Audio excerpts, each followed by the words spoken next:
to see me there. Yeah. Yeah. When? Meet me at the dance.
Okay, almost there.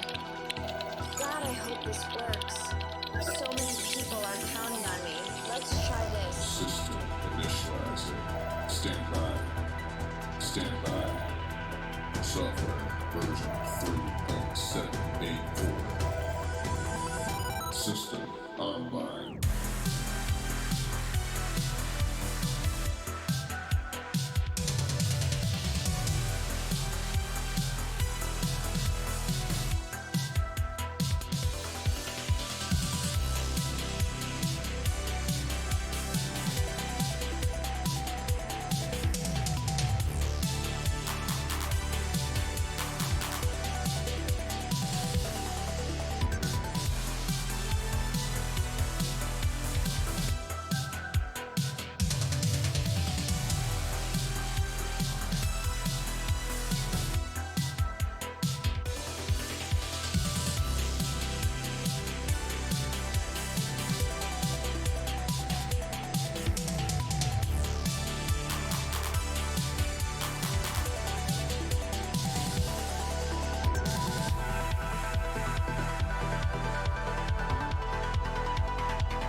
System online.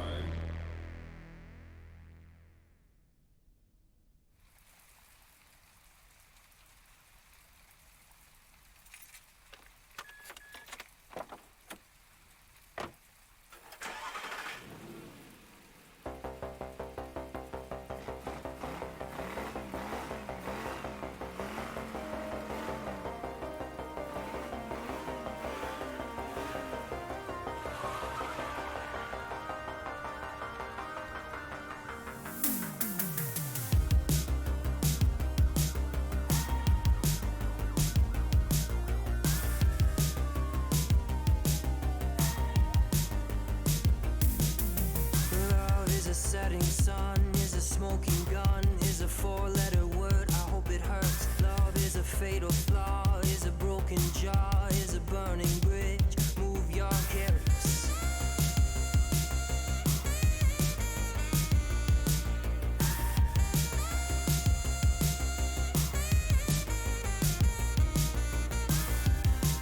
And the ghost of the boulevard, littered with lonely hearts. A city like a graveyard, once was a postcard. When you lose your wonder, and you can't remember where we were living in the days of thunder. Living in the days of thunder. Living in the days of thunder. Living in the days of thunder. Living in the days of love was a dream to have, was a king-size bed, was an escape plan, was an open hand. Now it's a dog from hell, it's a dream you sell, it's an epitaph, it's a photograph.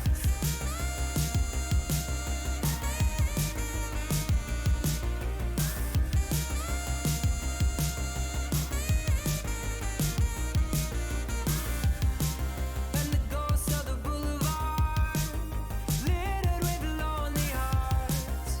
A city like a graveyard, once was a postcard. When you lose your wonder, and you can't remember where we were living in the days of thunder. Living in the days of thunder. Living in the days of thunder. Living in the days of thunder. Living in the days of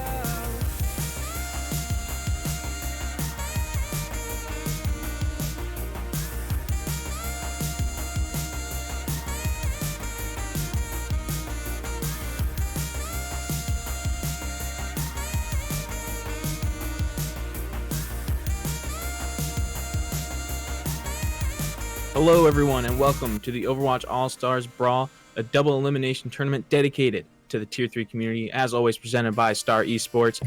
Today in match number 10 of the upper bracket, we're having Astray taking on Castaways here.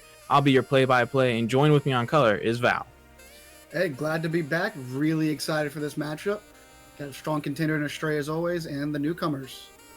Yeah, I mean, I'm pretty excited for both these teams to kind of go up against each other, you know? I mean, Astray is very powerful. They finished, I think it was third last season.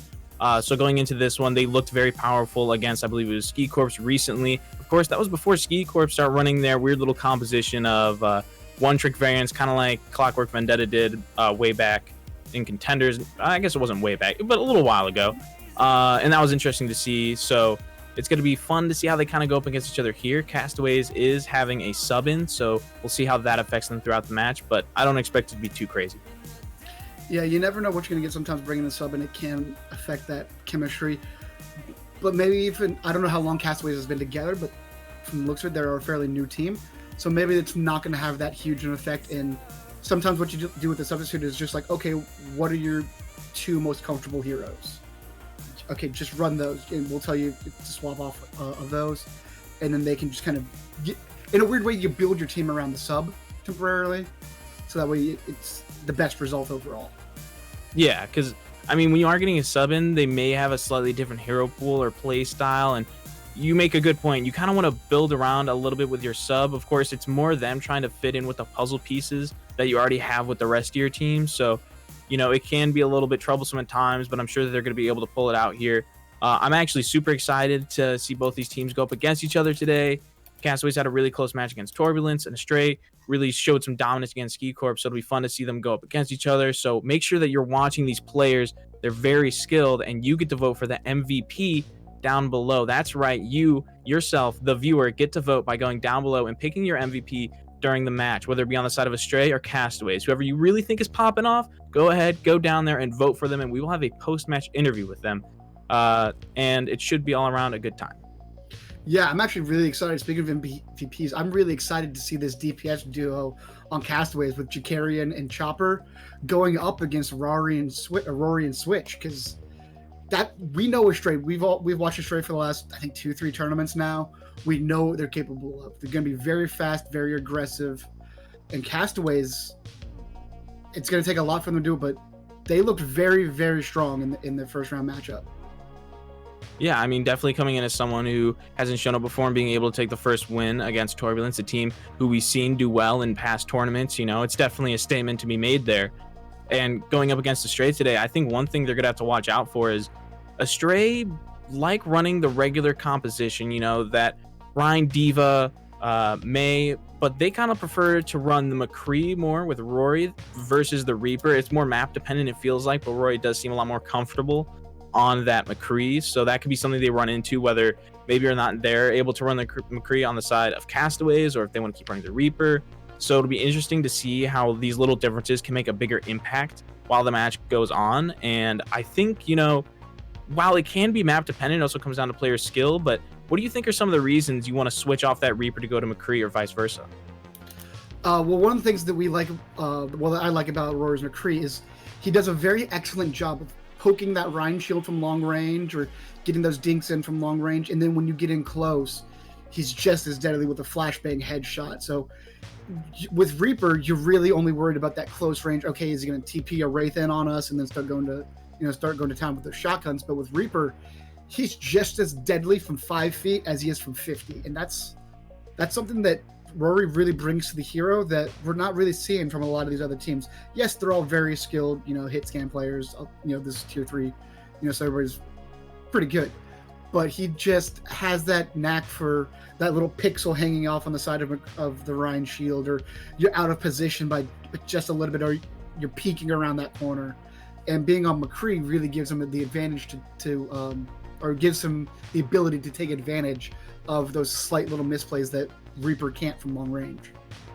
Yeah, and I think when we're talking about ranges and we're talking about the swaps from McCree over to the Reaper, Rialto, the first map that we're going to be going on, is going to have to be something we talk about, considering, a lot of times you'll see the Pharah being run here, not only on the offense, but sometimes on the defense as well, because there's so much what feels like natural cover around those first 2 corners. You're really able to play with it. So that first point is very Pharah heavy, it feels like, in compositions, and then they switch off as they go further. Now, I mean, we've seen different compositions run, of course. I think Astray, they didn't have Rialto in their last match, but Castaways did. Yes. And Castaways kind of ran a little bit more different of a composition with an Orisa Diva at first on the defense there. And then as Turbulence progressed further, they started swapping off. So do you think we're going to see something similar like that today, or do you think maybe they run something a little more standard? Maybe they do like to stay on that farmers. I think we do. I think we definitely see the Orisa coming out on attack for them, hopefully. I kind of like it. I've been a little wary of it in the past, but it seems like these tank players are starting to adjust now to these Pharah boops, these Lucio boops, especially on the bridge that you'll see right here on the first point when we get in the map. They've done a very good job and a smart job of kind of casting a short shield, letting the cooldown come, casting a far shield, and then fortifying their way across. So that way they make sure that they don't get booped, and then teams are kind of taking one of 2 approaches. They're either letting the Orisa go first and kind of letting her take all of the abuse and then following over after the enemies have used the cooldowns, or they are Lucio speed boosting everybody to minimize the amount of abilities that can be used while they're on the bridge. Yeah, that'd be a good way to go about it. And I mean, if boops are really something you're worried about, it's good to run that Orisa because then you have the fortify in case you see it coming in. But Ryan, with the recent things that have come through with him, where you know his ability to kind of just negate boops in their all entirety, can also be very powerful. So I can see why you might want to run the Diva instead, or the Orisa rather instead. But I feel like Reinhardt does just, you know, kind of bring more to the table than Orisa ever since she got those nerfs. His shield's bigger, you know, it has a lot more health. And ultimately the time for Orisa's shield is a little bit less, I feel like, as long as you're playing it right with Reinhardt. But it's looking like neither of these teams are choosing the Orisa right now. They're actually going with similar compositions. Actually, it looks like they're mirroring each other now. Yeah, we are seeing a mirror comp here. So we want to see who takes advantage of the terrain. It looks like the Divas are fighting over that high ground right about now. And that's what you want. If you can control the high ground, you have a really big advantage going into this first corner fight. Yeah, and right now Chime caught a grenade. Pretty good toss there for Mercedes. Now as they, or not from Mercedes, but from Legit Shadow, now as they get to move forward here, just kind of looking for a little bit of an opening, deciding to make themselves known now, running out there. But a good anti-nade onto a few players is going to stop this push and allow so much damage to come through right now. Astray taking this first team fight win and able to stop before it goes around that second corner. A huge anti-nade there, getting 3 people, I believe, and then the Lucia speed boosting just with the Maywall conjunction. That's what you typically see out of this comp. You'll see, like we said, we'll see Rory poking from afar, and then you will see a Maywall anti-nade come in and just speeding that Reinhardt and swinging against it. Yeah, and Rory actually already having his high noon now. Pretty impressive amount of time to already get it. Meanwhile, Chopper only at about 60% here. It looks like Castaways going in from the high ground. That's a pretty good way to go about it because you kind of force everyone that was underneath to sort of back off and try to stay away from a lot of the danger. Yeah, you don't really see high ground giving up that easy, but I guess they want to play more around the second corner here, and you can't really hold against it. They'll just either sneak right under you or sneak up the other stairs there. So I like the play. They're settling here in the courtyard a little bit, and we're gonna have a bit of a poke war, try to get some of those ultimates up to look like, and here we go. Yeah, here we go. Rory using his high noon. Really probably just looking to do some damage to the shield. It looks like most of it probably gets eaten there, though. And now the nano comes through onto both of the Ryans now. Just kind of swinging at each other, keeping the shields up now because that high noon is out. Rory being the first one to go down in this fight. So Astray is going to be at the disadvantage starting off here. As they move forward, they got to be careful, though. The Shatter comes through and the Blizzard. That's going to take out Legit Shadow. The beat coming out is going to give them a lot more health, but now on both sides, so it's nullified effectively, and they get to move in here even more. But the Blizzard, they still think they can win this fight. Castaways trying to put through as much damage as possible, and it looks like Jakarion might be able to do that with the Diva Bomb in the air. It doesn't even matter. Jakarion able to pick up 4 and looking for more. As a matter of fact, they're also going to be able to take out that baby Diva, and they're looking pretty good right now to take this first point. And that is always the question when you're gonna ult second. If you survive, as long as 5 people typically survive, you can use your ultimates to turn the tide and take point like they are right here. Yeah, and a big Diva Bomb taking out Mercedes, so they're going to be down a lot of the heals right now. It doesn't look like they're going to be able to contest for too long, just kind of sitting on there with the ice block. The Diva's already been demexed, so now it's just really stalling for time. It feels like they just have to get these kills and start to push this payload to that 0.37 that they need to, but Skrizzy kind of playing really close and was able to stall it out a bit longer. So they drained some time off the clock, but ultimately not going to be able to stop that. Stalling for time can be very important on this map. We very rarely see Rialto finished in its entirety. So getting that timer down as much as possible, you know, limits how far they can push, especially on that third point. And that can really, really come into effect later on in this map when they need that extra 20 to 30 seconds for maybe one more push. Yeah, and I mean, right now, they went ahead, Castaways. They knew that they had split spawns, so they run up there and try to take as many picks as possible. They were able to get a few, so now they have a lot more space. They're holding on these stairs, pulling the high noon out fairly early, trying to use the wall to boost Chopper up, but it doesn't look like it's going to be right on them, so it's not going to see too much value. Yeah, they were still able to break one of the pillars, so he was able to peek a little bit, but not enough sight lines. And you don't really get too much value out of McCree ults this days unless you really set it up. Yeah, and speaking of getting value out of it, though, taking out Pacuno right now is where the time they get to move forward here. They lost their Lucio. They can't back up. Now's the time to rush into them because they know they won't be able to get away. A good anti-nade should be able to take out both the tanks here, possibly from Astray. Mercedes, or for Castaways, Mercedes up at the top there, able to hit a good few with that. And now the team fight being over. They still have some time in their bank, but right now, what about these ultimates? Let's take a look at those. Well, let's see. We got, what, almost a Blizzard, Bomb, Shatter, and a beat on the side of Castaways here. Whereas we've only got a Blizzard, but we should be, well, and we'll have a Bomb, a Shatter, and a Beat also on the side of Astray. So we're going to have not only mirrored comms, but mirrored ultimates going in this fight. So honestly, I think it's going to come down to Maywall usage here, who can block people off and get that maybe 1 or 2 picks to start off with, or can make sure that an ultimate lands. So a big Bionade though. Ooh, yeah, good way to start off, and a good Shatter following that up. Wasn't able to get Aquino though, so they're able to put down that sound barrier, but now on both sides, so that way it kind of nullifies the effect of that since it's going out for both teams. The Nano onto Crimson though, but they're stuck in that Blizzard. They're not going to be able to do anything. Actually now also antied. Now as they get to move forward, Castaways getting these picks that they need to. Rory still in that backline though, taking shots. Looks like they're going to get taken out very quickly though, but damage has been done right now. They are able to move forward, and we can see Chime right now. It's sitting really close to the point to try to throw out that Blizzard and stall for time for the rest of the team. Yeah, they're going to try to get one more stall here. I feel bad for Crimson though. He was full Blizzard. As soon as the Blizzard wore off, he was shattered. This High Noon coming through here could be big. Doesn't actually find anything. Ray, I believe, also used theirs. The Blizzard comes down. The self-destruct from both sides. One may see more value though. Actually, no. Double bombs, double kills for each of those. But it ultimately looks like here that the defense is going to be the one standing on top as the rest of the fight pursues. Rory able to take somebody out, but then gets taken out themselves. And of course, Ana, legit Shadow just resetting themselves, but able to get the pick on Crimson at least. That is always one of my favorite ones. Whenever you see 2 Diva Bombs launch at the same time, you know both of them are getting value. You're like trying to watch one, and then you're watching your own, like, oh, where's this going to land? And it's like, oh no, there's this one above us as well. Your kill feed just explodes with the bomb. Yeah, they were able to get a pick on Roy pretty early there, so now they have to come out of spawn. They're going to be down 1 for Astray going into this next fight. Rory can put through a lot of value. We've seen him get kills multiple times before, but is that going to matter if he's not there? Possibly not. And now the Rhine getting nanoed in. They're able to run through here. Crimson tries to go for the charge on him, but ultimately taken down by a fire strike. Now losing out on their main tank. The rest of the team just starts to follow, getting taken out. Chopper able to pick up 2 there as they continue on this Diva DMAX, and now they got it in overtime. They got 1:30, but to try to push it the rest of the way here is going to be nothing short of a small task. It's going to be a little rough, but they're doing an excellent job of keeping Lamaver alive on this Reinhardt. He got walled off, frozen, all sorts of bad stuff that happens when you're on Reinhardt. We all know the feeling. We've all seen it. We've all been there. But this Shadow's doing an excellent job getting around the walls, pumping nades into him, pumping those healing shots into him, and giving him the boost, the nano boost when everything else fails.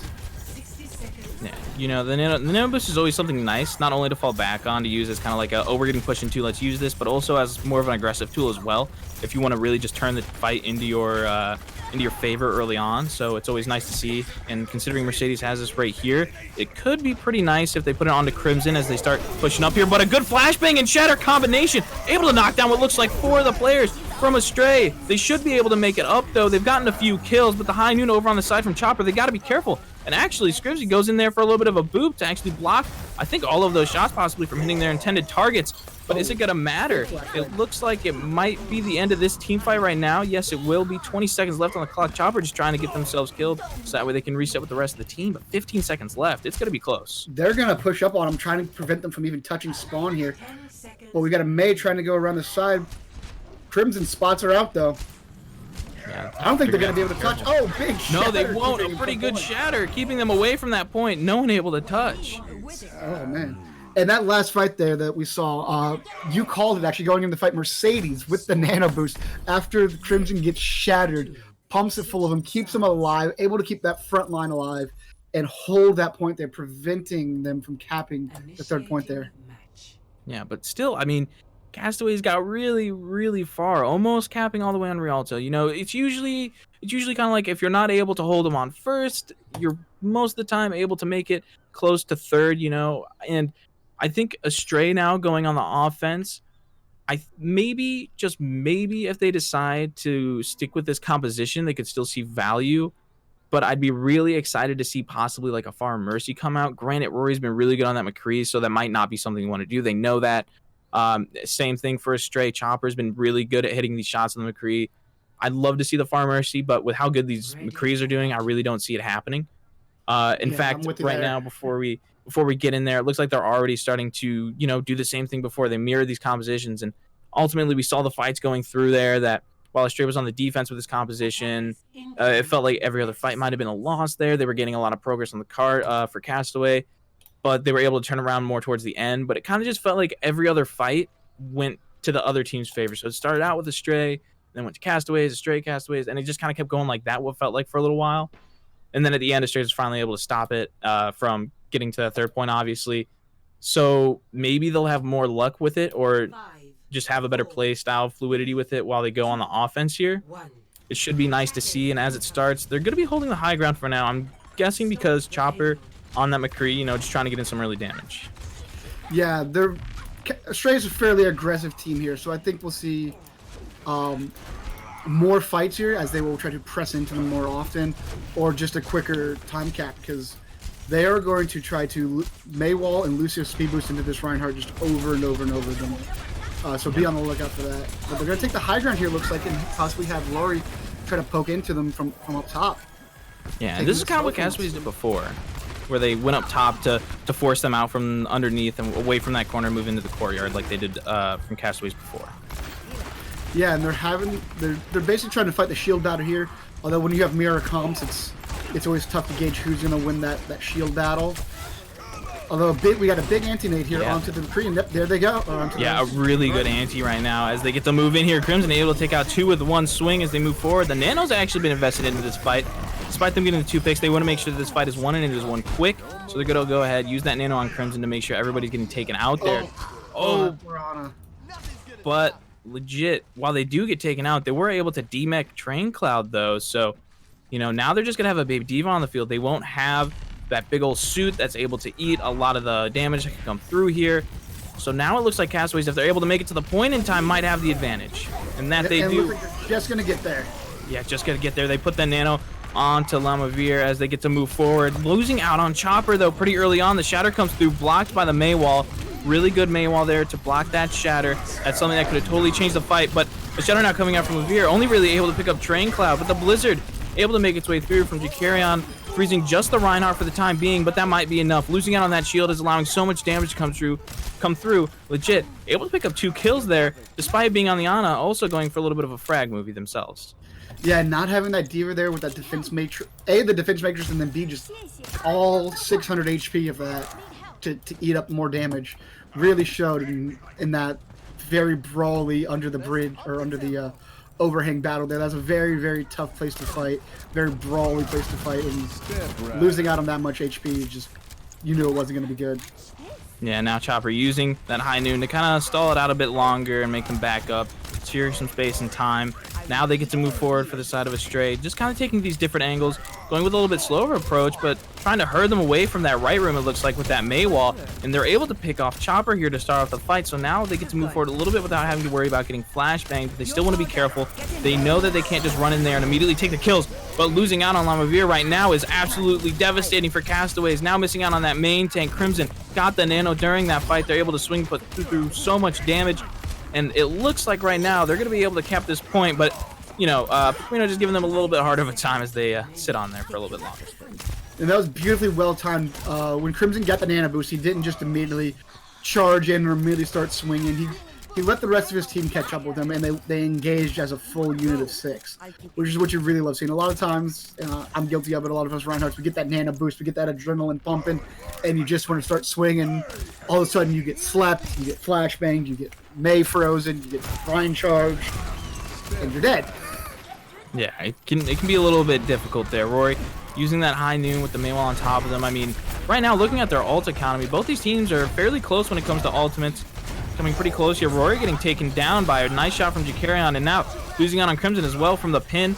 They're definitely going to be able to go up here and take this cart back fairly quickly. The Lucio speed boosting the Diva out to make sure that they can get away without themselves getting taken out, so that way not to feed any ult charge to the enemy team. But I mean, right now these ults are looking super, even. I mean, this next fight, it could be a big one. It could be a huge one, but I would prefer them not to take the fight here on the bridge. I would like to see them hold that second point stair instead, but it looks like we're going to get a big bomb to start off the fight. Yeah, the bomb coming out, taking out Rory, and a Shatter. Looks like he's going to be able to pick up 2, the Reinhardt and the Lucio, and now everyone else just going ahead and trying to reset themselves. Mercedes, though, maybe getting a little bit staggered here on this Ana. Yeah, they tried to wall him in there, but Mercedes was able to get away. I do like the I don't know the word for but the patience, I guess, for lack of a better word, from Astray here to not use any discipline. That's what I was looking for. Thank you. Discipline of Astray to not commit any ults to what they knew was going to be a losing fight. As soon as the Diva Bomb came in, as soon as the Shatter came in, they were probably calling no ults and comms. And so now they have a full suite going in this fight. Yeah, they're looking pretty good for it, and Chopper buys a little bit of time and space, using that high noon to kind of herd the enemy away, but now they're on the high ground, so actually a fight looks like it could possibly be taken here in the bridge, which isn't something we usually see. I don't think I've seen a fight take place here. Yeah, and a pretty good Maywall able to take the Diva out of the fight. The Ryan actually making the jump around, and the Shatter coming through, able to pick up what looks like 3 players from Castaway. Is it going to be enough, though? Quite possibly, as long as other people are able to engage off of it. Rory in the back, though, able to pick up both the supports based off that Shatter. Ship, though, of course, being able to take out a few themselves. So while they did lose a few of their players, it looks like they might be able to win this fight. But with more coming back now from Astray, they actually probably have to back off. Yeah, they're going to back off here. The attack spawns came quicker. Pequeno on the Lucio was able to get in there now and boost everybody back. But man, that was a weird... I don't think I've ever seen a fight take place in that little bridge overhang. So that was a new one for me. Yeah, not normally the engage spot, but when one team's taking that high ground, it would be smart to go up there themselves and also take that. Train Cloud eats a Blizzard from Jakaron, and now the May using their Blizzard on the other side. Chime uses the Blizzard. Looks like it's not going to be able to really get too much value quite yet. Freezes Pequeno, but of course they had that sound barrier in their arms. Used it. Now everyone had so much more health that despite all the damage I was able to go through, it didn't really matter. And Crimson deciding to just charge Shift off the map because you might as well take someone else if you're resetting yourself. Crimson taking the hashtag worth charge. Oh, but that's a big pick on the Chime, and with it no. now being overtime, it's going to be up to Screwsy here to try to touch the point with 1 second. They land right on top of it. Train Cloud able to assist them here. Crimson on the Hammond, but losing on your Lucio right now, it could be scary. The high noon coming through Nanoed. The overtime talk is clicking down, and if they're going to be able to pick up Rory here, no one's going to be able to get on the point from Astray, and Castaways taking the first map here on Rialto.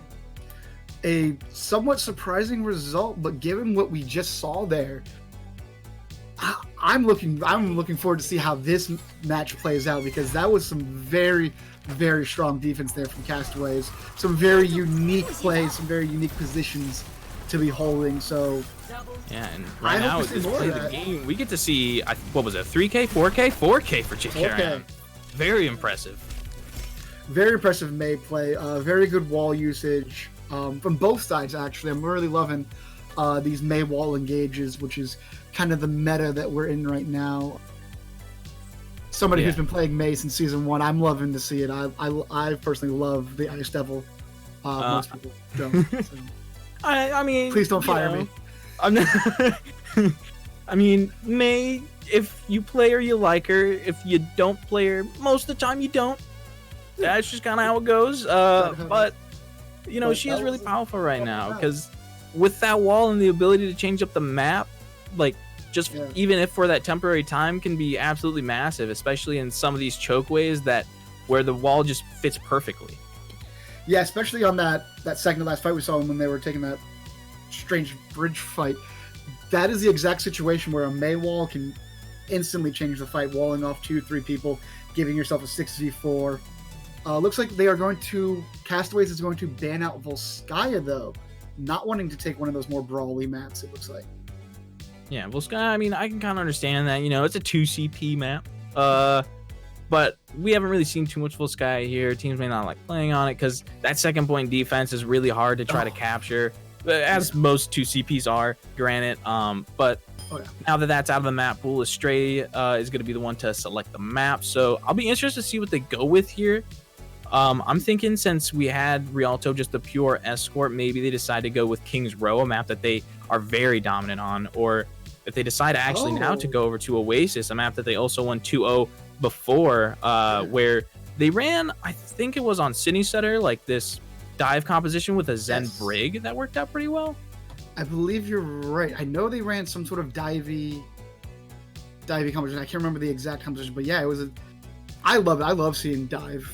You know, I hate playing it because I'm not a very good Winston player, but I love watching it. It is phenomenal to watch teams of this level with the coordination that they have watching 6 people from 6 different angles hit the same target at the same time is just an art that you don't get to see, down where I'm at.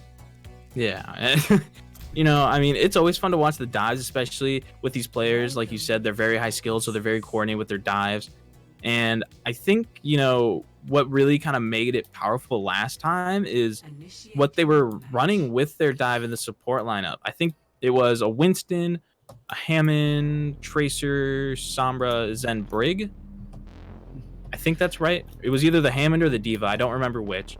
But the way they were playing it was just an all-out, they discord the target, they target them, and then they move on to the next. The hack would come through, they target that person. So once they had these disadvantages on a specific player, they would just go in, they'd see that weakness that they had now bestowed upon that player against their will and really take full advantage of that. And I like how they want to run the Zen, but they know that Zen can be vulnerable in a dive, and you may have someone go on a flank. So you run that Brigitte, so that way when they go in for the dive, you hit them with a couple armor packs. They have that additional armor going in.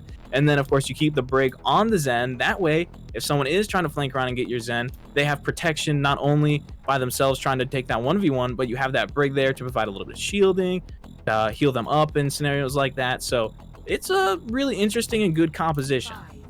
And it looks like we are going to see that composition, although they are swap in an Ana for the Brig here. Maybe get use of that bio nade on the dive target instead. That would make it even worse. Being Dovin and you can't get healed, there's nothing you can do, because if you get hacked, you have none of your movement abilities. You're literally a sitting duck just waiting for death. Yeah, it's a really scary moment to go into. And Scrivzy still, when playing this Brig, is doing the same thing they would helping out the Ana as they would the Zen, just kind of different characters being played at the moment. And now the dive gets to go in, a good anti-nade, and the hack tries to go through. I don't know if that got on anybody, maybe possibly that Diva, and they're able to pick up 2 right now, losing out on the Ana, losing out on the McCree. Mercedes going ahead and putting through a little bit of damage. They're able to pick up 2 during that fight. So it looks like right now, pretty dominant first fight from Astray. They're going to be able to take this point. Yeah, Mercedes with the gigantic Bionade, already up to almost 65% of his nano boost, and that was just insane. That nade hit, and instantly all of Astray just collapsed at that point, and it was, whoo, that was exciting. Yeah, it was interesting to watch there. And now as they start to move forward, they see where the Winston is. They're just thinking to themselves, okay, we got to run in there. We have the Lucio. We need to target somebody. But the issue is when you're running this Lucio and you're speed boosting in, and Scrivzy goes down by something. I'm not sure what exactly happened there. A pause. Pause needs to come through. Oh, no. So a little bit of a potential accident happened there that they weren't exactly ready for. Maybe they had a little bit technical issues and kind of went off the edge. But, you know, it happens. Sometimes a key gets stuck. That happened to me the other day. I was playing Zarya, and of course my D key gets stuck, so I have to move myself around to the side so that way I can hurry up and still manage to get the direction I want to. But it looked really weird and it was really confusing. But I think that we should be fine here. In this fight, it can be a little bit harder now that they're missing the Brig. I don't think that the Brig was one of their biggest components in this fight. As long as the Ana stays up, I think would really be the biggest thing that they want to do. And right now, the Ana is playing a little bit farther away, so I think they still have a chance in this, despite losing on their Brig. If they're able to hit a good nade, whether it's just for healing the tanks or able to anti some of the players on the side of Castaways, I think it still is looking for like a winnable fight, as long as everything sort of falls into place for them and they're able to execute it good. Yeah, what I would like to see going forward from here, if I was able to, coach up, I guess right now for Castaways, is kind of have your Reinhardt situate himself between the Ana and the rest of the team and just shield that healing coming in, because they already are down 1 healer with the Brig down. And that way you can basically almost make a 5.5 v4 as you are shielding away healing, and the rest of your team can just engage on the enemy. But it looks like that Hammond, he's in a bad spot right now. But it's Hammond, and he's at almost full health, so he's probably going to adapt to shield and then just roll his way out of there, as Hammond so often does. Yeah, it's looking like it could be good for them going in here. I'm expecting to see possibly, like, maybe the Diva actually go for the Ana, so that way the Sombra has to try to fall back and help out. But it looks like right now that's not what's going on. They were able to pick up legit Shadow, so now Now both of the Brigs are down. The fight's even once again going in here. Winston going down and putting some damage to, but Rory being the ultimate damage dealer, picking up these kills one at a time. Chopper, though, of course, on that McCree, able to pick up Chime. And as they move forward, Crimson has that nano. They're looking for more picks here. They have to go out into the street and just try to get themselves out of the fight as fast as possible for the reset. So despite losing out on Scribsy, they were able to still capitalize on a lot of the things that this composition is supposed to, you know, be very, very good with. So, of course, that hack goes out. So what do? They target legit. Now that they're even in the fight, they can continue to do what they're doing and not have too much of a weight on their shoulders. So they did really well under the pressure there. Yeah, Mercedes doing an excellent job keeping everybody up there, distributing the heals as they saw fit and doing an excellent job of it. But looks like we're going to get a movement over to the jump pad here, possibly. One of my favorite things that they've introduced. But no, they're going to wrap all the way around and switch sides. Yeah, now using that EMP, able to pick up 5, but not Pequeno, so they're going to have that sound barrier as soon as they're able to pick it up. But first, going down legit, so this could be interesting to see how this fight turns out. Chopper actually used the high noon, but got slept out of it. Now moving forward, I'm not sure if they're going to be able to take any more of this point. The ultimate coming through, though, taking out Train Cloud, looking a lot more winnable than what it did before. Rory and Crimson really being the only ones left here on this point. Rory might get this kill on Carrion right now, but it looks like they're probably just going to end up backing out and regrouping. Now, excellent job there from Castaways, surviving the ultimate barrage that came through from the side of Astray, and then countering with their own. Yes, the high noon got slept, but the Diva Bomb got good results. The Shatter was okay. The beat saved a lot of lives from Pequeno there. Yeah, and I'm kind of interested to see going through with this, how this Blizzard's going to do, where they're going to target. It looks like they're targeting the supports in the back. So trying to take out Mercedes is definitely one of their biggest goals right now. But of course, with that rally coming through, that's going to be hard to do. The EMP gets on all the players that are left on this point right now. Getting demeched, it looks like they're not going to be able to sustain themselves on this point much longer unless legit gets a lot out of this Coalescence, but hacked. So that way they see little value. Now they have to back off, getting themselves over to about 50%, but 98 on Astray. This is last fight territory. They have to run in here just to get the stall. And actually, Jake, I think they used an ice block to get on a car and make over there really, really fast. One of my favorite little Maytex there. You can actually technically survive being hit by the car. Yeah, as long as you have that ice cube looks like up they're and just trickling in here. And it seems we're seeing the end of this fight. Yeah, I think so. Chime's able to pick up 2 there. Really, Ship being the only one left on this point. In that Diva mech, though, so they probably can't stop for a while. Crimson running in the back, though, targeting everyone else is going to make it a little bit more difficult in the first round going over to the side of Astray. Yeah, I do like the call trying to target Mercedes on the Ana there. She doesn't have a lot of ability. When she uses her kit, there's nothing to really protect her from being dove on. But the Brig coming in strong with that rally and those armor packs keeping Mercedes up.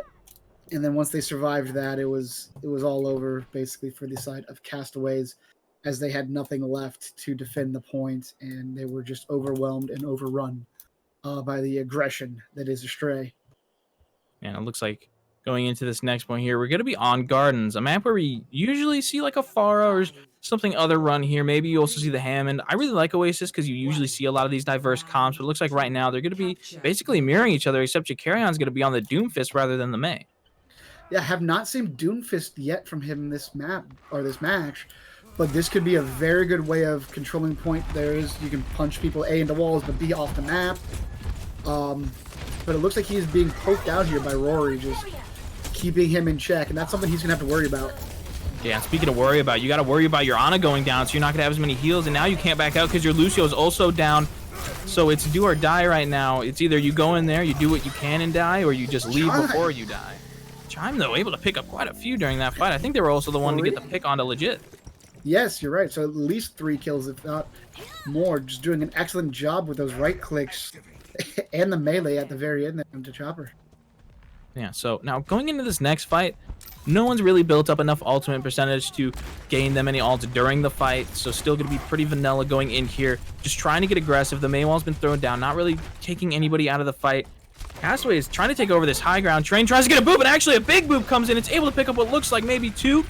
Nope, just going to be 1 here on to Jake Carrion, but that might be enough. Losing out on that May is absolutely huge. As we said before, that Maywall can provide so much help and just changing up the map and moving forward now. Astray is just taking out so many people, and a few have to just reset themselves at that point because they know the fight is lost. Yeah, that was an extremely one-sided fight here. This should be an interesting fight, though. Chopper was able to get the Deadeye up well before Rory, it looks like. But we are going to have Mercedes with the apparently ever-present Nano Boost. I don't think there's been a fight we've seen besides initial fights where he hasn't had it. Yeah, able to build that up really quick, which is really impressive to do. The Maywall comes out, and Jakarian actually stuck on the other side of it, so they're not able to boost up Chopper. Despite that, though, still gets the kill on Mercedes. Legit going down, so still very even in this fight. Rory gets a move forward here, taking out Pequeno, and it looks like Astray is going to win yet another fight here, racking up about 70%. So this next fight is looking to be quite possibly the last fight going into it for Castaways. Oh, and they tried to wall off Ship there on the Diva to stall her out even more, and that could have been devastating. As it stands, they will be able to get 6 people together, but they will only have 2 ultimates going into this fight against 6 from Astray. And what we want to see from Astray here is layering. You don't want to blow all 6 as soon as that thing hits 99. You want to throw out 1, throw out another 1, maybe 2. Losing out Chopper really fast, though, is pretty big. The Blizzard goes down. Rory able to pick up what looks like 2 right now. The Shatter also came through what looked like from Lamavir, but it looks like possibly Crimson's got a little bit more value out of that. They weren't able to quite test them because of that. So now it's just Ship on this point trying to stall it out. The Diva Bomb in the air. Will it see any value, though? Most likely not. The Reinhardt's there. He's ready for it. Ship going down now before being able to get back in that mech. That's pretty huge. So that's a lot of stall missing out for this team. Now it's Lucio running around on point, trying to make themselves just stalled out for as long as possible, waiting for the rest of the team to get there, going down. But of course, the Hammond makes their way back. Chopper on this Tracer, kind of looking at this backline for a kill, but is actually going to get killed themselves by Mercedes.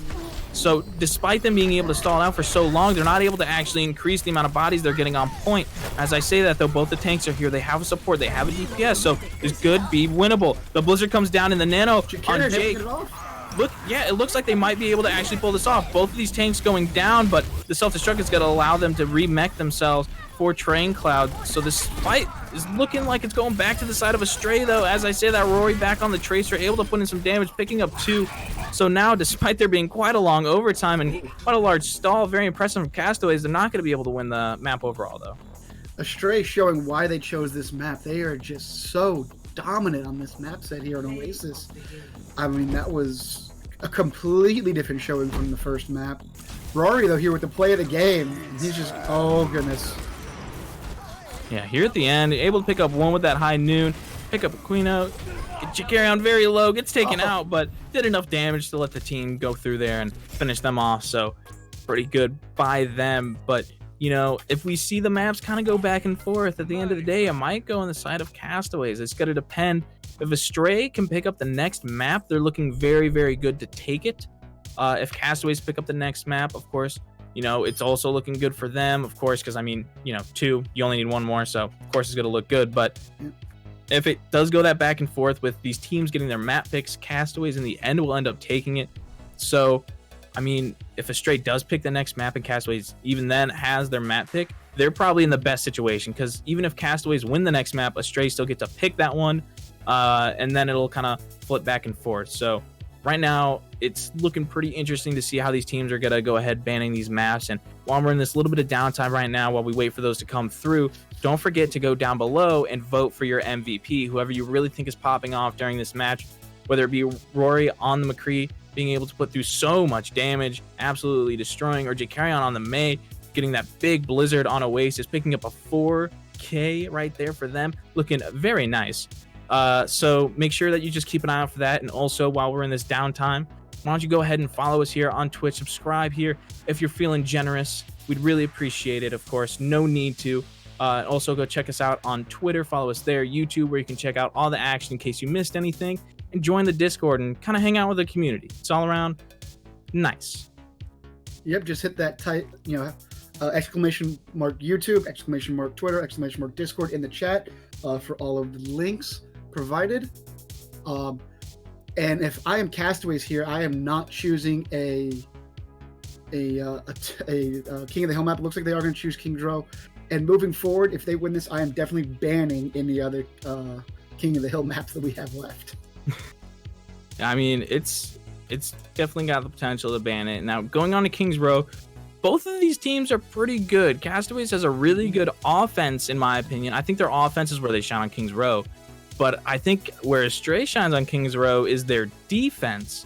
So it'll be interesting to see how these two different sort of benefits to Kings Row kind of clash with each other. Astray picking the map side, of course, going to want to start off with the defense. Normally what you do, so that way you kind of understand the tone for your attack and what you might want to do here. So starting off in the first round, I think is probably going to be the most interesting to see on how it can move forward here. I don't know.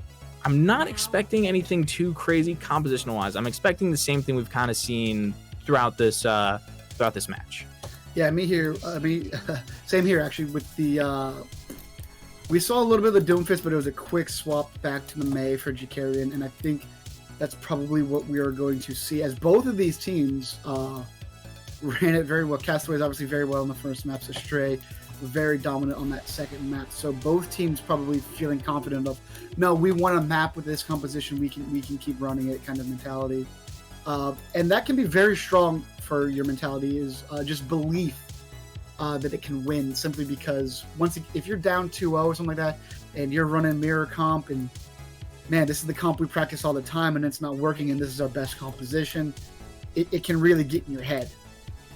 Yeah, I think that's kind of where Astray shined. Being on Oasis, though, was not really the mirror matchup, but having kind of a different sort of I wouldn't say uncounterable, but it's definitely not one that you can do easily by staying on the same composition. You would kind of have to change up your whole play style, which can be very difficult, of course, for some teams. And, running that dive can be scary to go up against at times. It's looking like for the defense right now, they're going to be staying on something similar here, so they're looking like they're going to have a good defense. They usually do. But if they meet something a little too crazy for them, maybe in the matchup, they won't be able to do as well. Castaways, though, taking that first map in Rialto, it was the mirror matchup for most of that. If not all of that, I'm pretty sure. So, I mean, they could definitely take it here. It's looking possible. Yeah, I believe it was the entirety of Rialto, if I'm not but it's such a strong composition for this map. You do have some decent sightlines from McCree and some perfect opportunities for Maywalls to section off the enemy. Like right here, we're going to see it. Oh, goodness. That was actually an Antinade went in there really well, able to pick up 3 with it. They were able to get Chopper before that effect worn down. And a good pin, able to pick up 2. Taking out both the Mei and the Lucio. Crimson there. You're only supposed to get 1 with that, buddy. What are you doing? He's doubling down, but big news for Castaways is they were able to get Train Cloud out of the mech. So now they can push forward without that defensive matrix to eat anything, without all of that HP to absorb the damage onto other people. So I'm looking for Castaways to get very aggressive here. Yeah, and actually Mercedes hits another really good anti-nade. Crimson able to pick up 2 right now. Train Cloud, though, getting taken out of the mech and taken out of the fight. Crimson, though, with the 3K. That big hammer looks like it's doing quite some damage right now. And Mercedes taking these more different angles. We saw them on that high ground right there, able to hit a good anti-nade. Yeah. I said Castaways was going to be aggressive, and a great way to counter aggression is push forward, Maywall the front tank, and just go to town. And that was exactly what happened. And Train Cloud already back in the Diva mech, already back on point. So we're going to get a full 6v6 here. Yeah, but a good anti-nade, though, this time from Legit, able to pick up 3, but they can't really go in on it because that high noon did come out, so they didn't want to get too aggressive and get that forced out of them. Rory in the backline, though, able to pick up both of these supports. The Nano came out onto him, so he was able to take them out with super speed. Make that 3 now. Despite Mercedes going down, he gets the 4, the 5. Almost getting that 6K, but making sure they run away before they can give that to Rory. I mean, very impressive. Good shots, the Nano already helps. Almost back up to an ultimate. Yeah, already about 70%.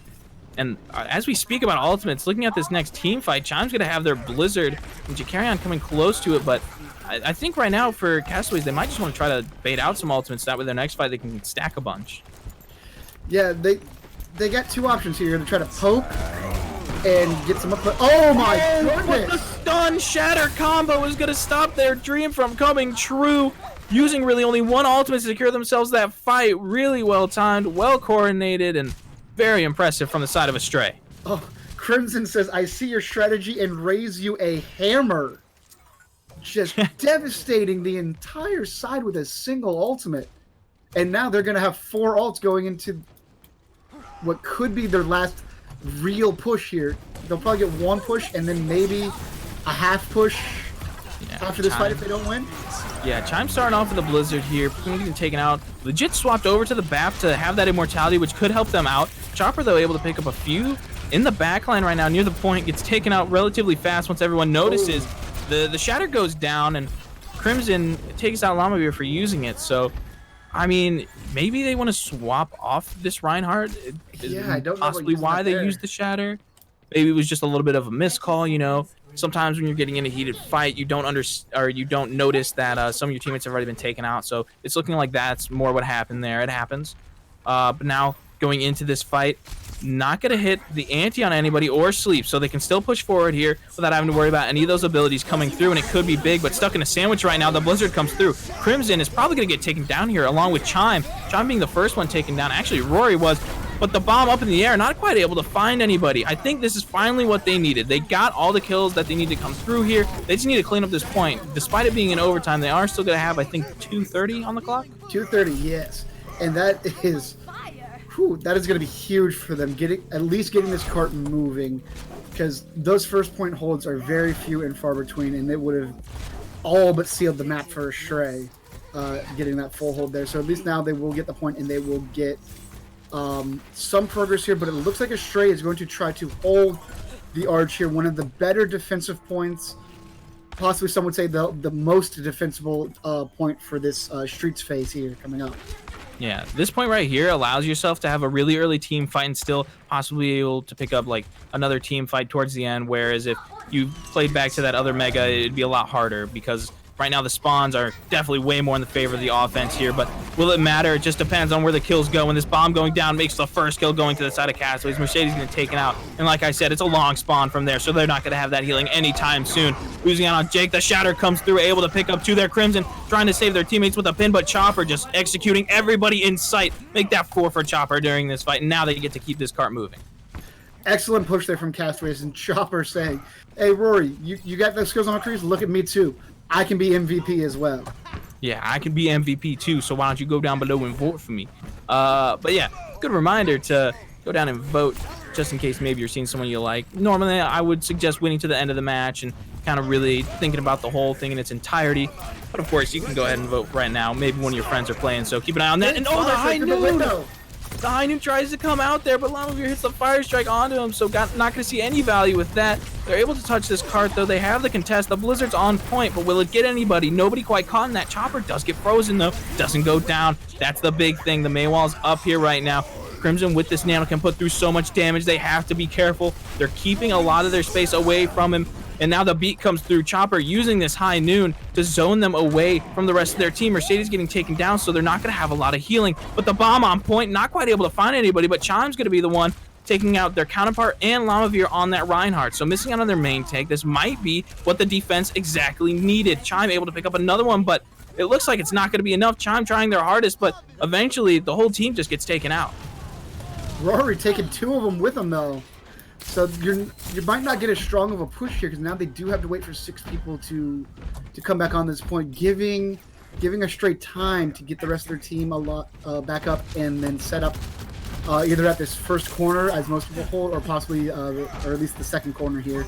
They're not going to get a whole bunch of free push here on the side of Castaways, but they do have some heavy hitting ultimates coming up. Yeah, and of course, they're only going to see value as long as they use them correctly. An ult is only as good as the person who uses it. And right now, they're actually deciding to back up. You know, this first corner here that they're going up against, you don't want to get too close there. It looks like they actually waited for that Baptiste field to be used, and the bomb going up looks like it got stuck on something, so it's going to fall down right in front of their face. But Crimson getting taken out, losing out on that main tank. You don't have a shield. You want to have to back up and use natural cover now. But as you try to escape, of course, everybody from Castaways is going to be running in there to try to take you out. Now losing out on 3 of their members, this D.Va out in DMAC train, back in spawn. They're going to be able to push up a lot further here. And what looked like quite possibly a slow start for them, they were able to cap this first point, and now they're just starting to roll through here. They might even finish with time. Yeah, and Blizzard, very good ultimate for zoning people off of the point to capture. And a big 3-man shatter coming out of Lamavir. Yeah, but of course the beat did go down, so they have that extra health in their pool, so that way they can keep moving forward. They decide to use the Blizzards on both sides here. Neither of them really being able to see too much value taken out of it right now. The high noon coming through. Jake might be able to survive it, and that they do. unfortunately, it doesn't look like they're going to be able to stay up much longer. They were able to survive that high noon, but not the rest of the team going in on them. With about 15 seconds remaining, they switch over to faster characters to get to that point. We see Lamavir on this Hammond along with Crimson as well. So really just trying to stall at this point. Losing out now on Rory and Mercedes, though. This is looking good for Castaway. They might be able to pull through and make it happen. Skibsy being very low and gets taken out. So now there's absolutely zero healing. But this bomb coming down, there's no shield. This is going to be able to pick up how many? Just one, it looks like. But that might be enough. Now just 4 players on the point. No one from the defense is going to be able to make it there in time. And time is not going to be in their favor as they don't get any on the clock. But able to cap all the way to the 3rd point. Very, very big impressive. points, though. Yeah. I was not expecting them to finish this map after struggling mightily to get the first point. They're capping it only in overtime, but they pushed through streets fairly quickly, given the amount of time that they had, and they were able to. They didn't get stalled there at the final push on the 2nd point, so they were able to have a little bit of extra time going in the 3rd point there, and that was the big difference maker. With Lamavir coming back on that Hammond.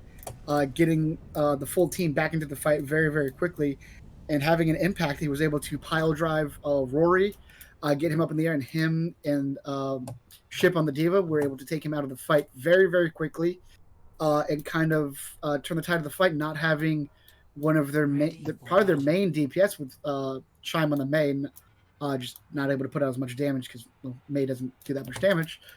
But yeah, you take out the main damage threat, and now you can kind of sustain a little bit better on the point.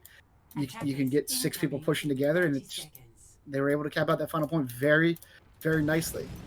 Yeah, and I mean, Hammond can definitely find a lot of value, especially in the stall because of all of his utility he has. He's very mobile, large health pool, so he's basically meant for stall. And, I think that even with these recent nerfs to Hammond, with the pile drive, I think the loss of air control being from 1 second to 0.5 seconds. It's still very powerful ability to do some damage and have everyone focused on when they're in the air.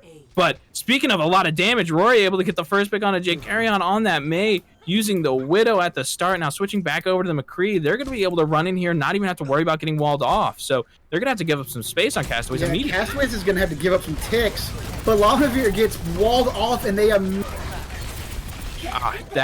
that first pick was absolutely massive. That's what's going to get them to this point so fast. Astray, I mean, doing a really good job, but legit's going to be fragging out right now, able to pick up 2 on this Ana. So maybe they're going to be able to come in here for a contest, but how fast are they going to get there? Ship looks like they make it there in time, so there is going to be the chance for the contest here. The stall possibly coming through. They're down a few right now, but it looks like these teammates have made it back for the side of Astray now. So this fight a little less even as Chopper picks up 2, taking out Scribsy and Crimson. Now they get to move forward. Chopper picking up a 3rd. And despite them losing out on the Mei at the start there, I think they're going to be able to hold this at least a little bit longer. Shadow saving that point for Castaways there. I thought it was going to be over and done with. You get that quick pick on the Mei. Castaways it looked like they were planning on just backing up, giving up probably 2 ticks to get Jakarian back in there and then re-engage. But then the pick onto Lamavir off the Reinhardt, you thought the point was over. They push forward, try to push the rest of them back. Shadow gets 2 huge picks, and they're able to re-engage with Ship going through the window, touching point just in time. And now Astray's got a fight on their hands that they were not expecting. Yeah, but if they're able to get another pick, I mean, even just that one slightly in their favor pick, that could be huge for them. We saw it before. They were able to pick up the 2 ticks, and now with only really 1 remaining, the ultimate's been used from Chopper, that high noon Deadeye, whatever you decide to call it there. So they're playing around the statue right now, just trying to look for something to happen, whether it's an anti-nade coming in for Mercedes or the Nano coming online. So Crimson now gets to be really aggressive going through, but a flashbang to stop them from getting too aggressive. Rory, though, using their high noon now, taking out Jake. So Jake's gone down, but thankfully for them, the Blizzard was already thrown onto the point, so it blocks out a lot of that potential damage. But the freeze and the Blizzard comes through, able to take out Lamavir and D-Mech. It looks like possibly Ship going very low, now getting D-Mech'd in that Baby Diva form, anti-nated on the point. Very good and second engage by them. They only had a tick to get, and that they were able to do. And now they run up here looking for some more kills before they themselves get held. Yeah, it looks like they're going to get 2 of them with Jake and Chopper. And they're just going to keep pushing forward. Oh my goodness, they are going halfway into point 3 with 5 people. Yeah, I mean, I like what they're doing right now. They decided to keep the diva on the point, so that way if someone did get like that close spawn and they didn't realize it did take them out, they would still have a good 1v1 chance going up against them, despite it being really any character. So now that they take all of this space, you know, they're gonna have to push through them here at this like second corner area by the Mega, but actually they're just gonna decide to go back. They're not gonna get too aggressive here. They get just kinda Scripsy on the speed boost. Lucio keep pulling all of them back. Yeah, and ooh, good sleep to start off there on ship. Yeah, I really like it. But it looks like they're gonna take a really. Oh no! You hate to see it. The Maywall stops Crimson from getting that shatter, and now Scripsy going down. Astray losing out on their main tank, their speedy support, and now their main support. They're gonna have to back up. So they were able to get a lot of progress still, though, and I think that's the biggest thing. You know, they're not going to be able really to hold at this offensive archway for too long here, because I'm sure they're going to be worried about potentially backcap. So they're going to hold kind of like watching it, but not really up against it. Yeah, they're not going to really be able to. They want to hold that that archway like Astray was able to, but they know that they can't. You know, they got to watch for backcaps or flanks and stuff like that. Jake with a huge pick early on to Chime, though, might put a stifle into this offense. Yeah, and the high news come out. It looks like Roy's was a bit better, but this looks like the Diva Bomb's going to be able to pick up Roy now. So they've used a few ultimates here from both sides. As they move forward, though, who's going to be able to pick up more of these kills? Mercedes being the first one to go down in the support lineup, it looks like. So maybe if you're Astray here, you do back up. Investing the amplification matrix here to try to make sure that your tank line stays up. You know, really it was meant to help that Baptiste put through enough heals so that way those tanks didn't go down or get too low and it'd be a little bit sketchy. So ultimately maybe you want to use it a little bit sooner there if you were going to use it in that fight, but still saw that value that it needed. I do feel like we haven't been giving Shadow credit, though, on this Baptiste. Not a pick that we're seeing too often nowadays. And he's doing a very excellent job with his immortality fields now on a very long cooldown, using them only when absolutely necessary. Oh, and we've got a pause as Pequeño DCs, it looks like. That is not good timing. This is absolutely terrifying because, yeah, they're mid-shatter right now from Lamavir, so, you know, I mean, you may be a little bit scared if you're walking into this. So, you know, I mean, going into the fight, they're going to lose out on that Lucio. I wasn't sure if they had that barrier, so really it's going to be just that engage potential. It looks like they did. I pulled the old stream back up, and it looks like, yeah, he had beat. Oh, that's... You hate to see it. That hurts. You hate to see it. Lamavir said, "Hey, Crimson, drop your shield and I'll give you $1." Because right now, I don't know if he says, I'm sure he said this, but it's paused right now, and Lamavir is mid-shatter, and Crimson has the shield up. So it's not looking too good as we're getting back in here. So the shatter may not see much value. We'll have to see where it goes. Actually, it does! They get two with it, but the beat comes through. So they weren't quite able to pick up kills, though. Both the Blizzards come out, but it looks like Astray is going to come out on top of this fight. They're able to pick up a few of the players from Castaways. This defense is going to get taken out here very, very soon as Lucio Pequeño just tries to stall it on a point a little bit longer. I think what happened is because it paused, when it restarts, you can't just keep holding right click. You have to let it go and reinitiate the shield because it automatically drops it, I believe. And so my guess is Crimson was just holding right mouse button throughout the pause. And when he came back in, it just... Yeah, and speaking of going in right now, both these teams are being really aggressive into each other and getting a few picks from both sides here. So numbers fight is pretty even, but a good anti-nade from Mercedes is going to be able to take out the rest of the team of Castaways that was trying to stall at this point. And now with 2 minutes, they have a pretty good chance of capping it here with time on the clock. The important thing is if they get it over a minute, because then they know that they cannot lose the map. That is the important thing. For those of you who may be new to Overwatch, if you cap with more than a minute left, and the opponent also caps but has no time left, they do not get a second chance to push. Yeah, but right now, pretty good shatter. Negates a lot of that nano. The high noon comes through, able to pick up Scripsy in the back line right now. Crimson used that shatter, was only really able to pick up ship on that Diva. Doesn't look like it's going to be enough. 30 seconds until that minute is gonna go underneath that. Yeah, that's a strange way to say what I was trying to say there, but I got to it. We got there eventually, and that's the important part. Got there eventually, you know. I at least let everyone know what I was trying to say in the hardest way possible. But I mean, they're probably not going to be able to cap it with that minute timing now. So if they do cap it, there are going to be the attack defense rounds for both teams going to be going into the next rounds. If they are able to even cap here with about a minute left on the clock, a couple ultimates being used at the start here. Actually, just the amplification matrix put through some damage. Looks like they're actually just going to back off and give them that space for a little bit. Yeah, looks like they're gonna try to back off, possibly build up Rory's Deadeye, and then try to engage with an extra ultimate here. As both sides have Blizzard, although Ship does have that bomb, and slept into the Blizzard. That was huge, actually. Oh, and speaking of huge, the Diva Bomb still went up and was able to get a kill, but Train Cloud, he's able to eat the Blizzard. So they're not gonna have that for this point here. That's a lot of ground that could have been stopped. That is no longer going to be able to be stopped right now. Train Cloud also able to take out your carry-on, but the High Noon coming through to try to zone them out. Doesn't look like it's going to be able to pick anybody off. And all the picks now going over to the side of Astray, able to pick up 3 right now.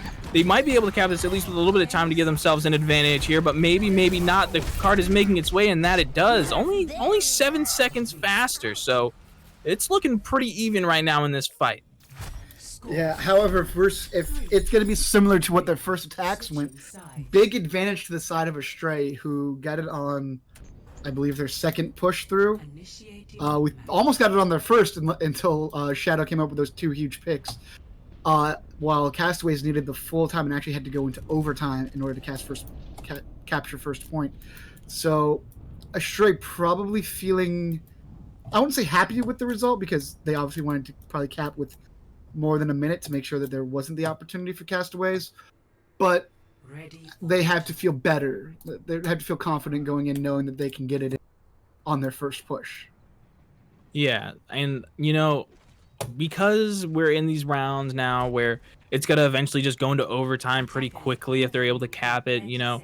So as soon as they're gonna lose a fight, that's where the round is completely over. Really, I mean, with so little time in the bank, you're only really gonna have 2 good engages here on the first point, maybe just 1 depending on how long the first fight takes, and then you might be a little more scrappy running in for the second one, so that's something you have to be careful of.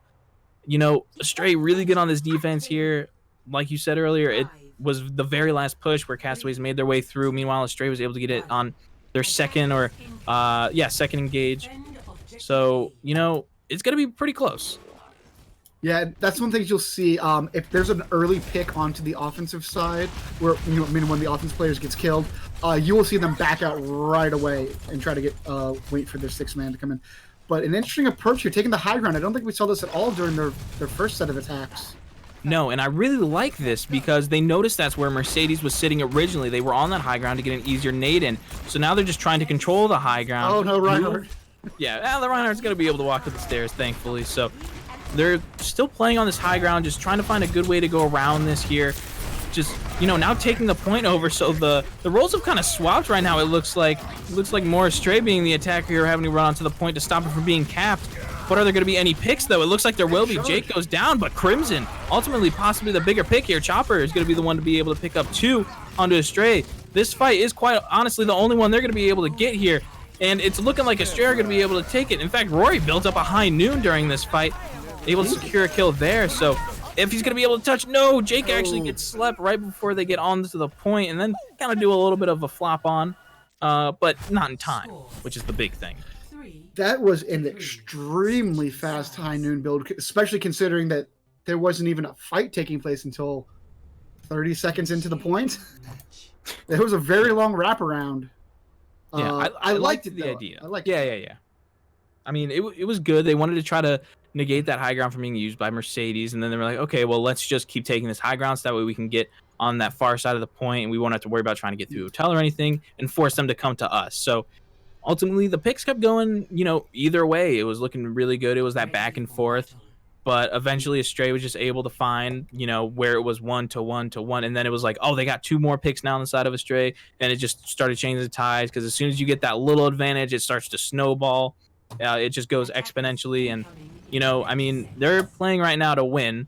And Castaways right now is playing to draw. So it's It's going to be interesting to see them go up against each other right now. I think Astray, despite them having that really good attack on the first point, what really made it for him was the fact that Jake immediately went down to the Widow. I think that they can have a he's not good gonna peek defense this here. time.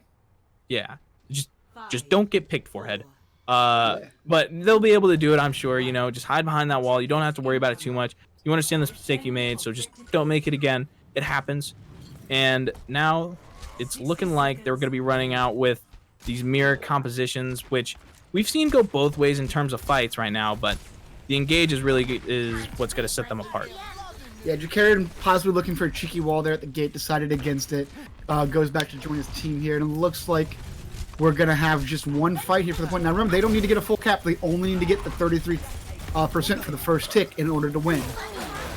Yeah, it's going to be important for them moving forward. So Big nade onto Crimson, though.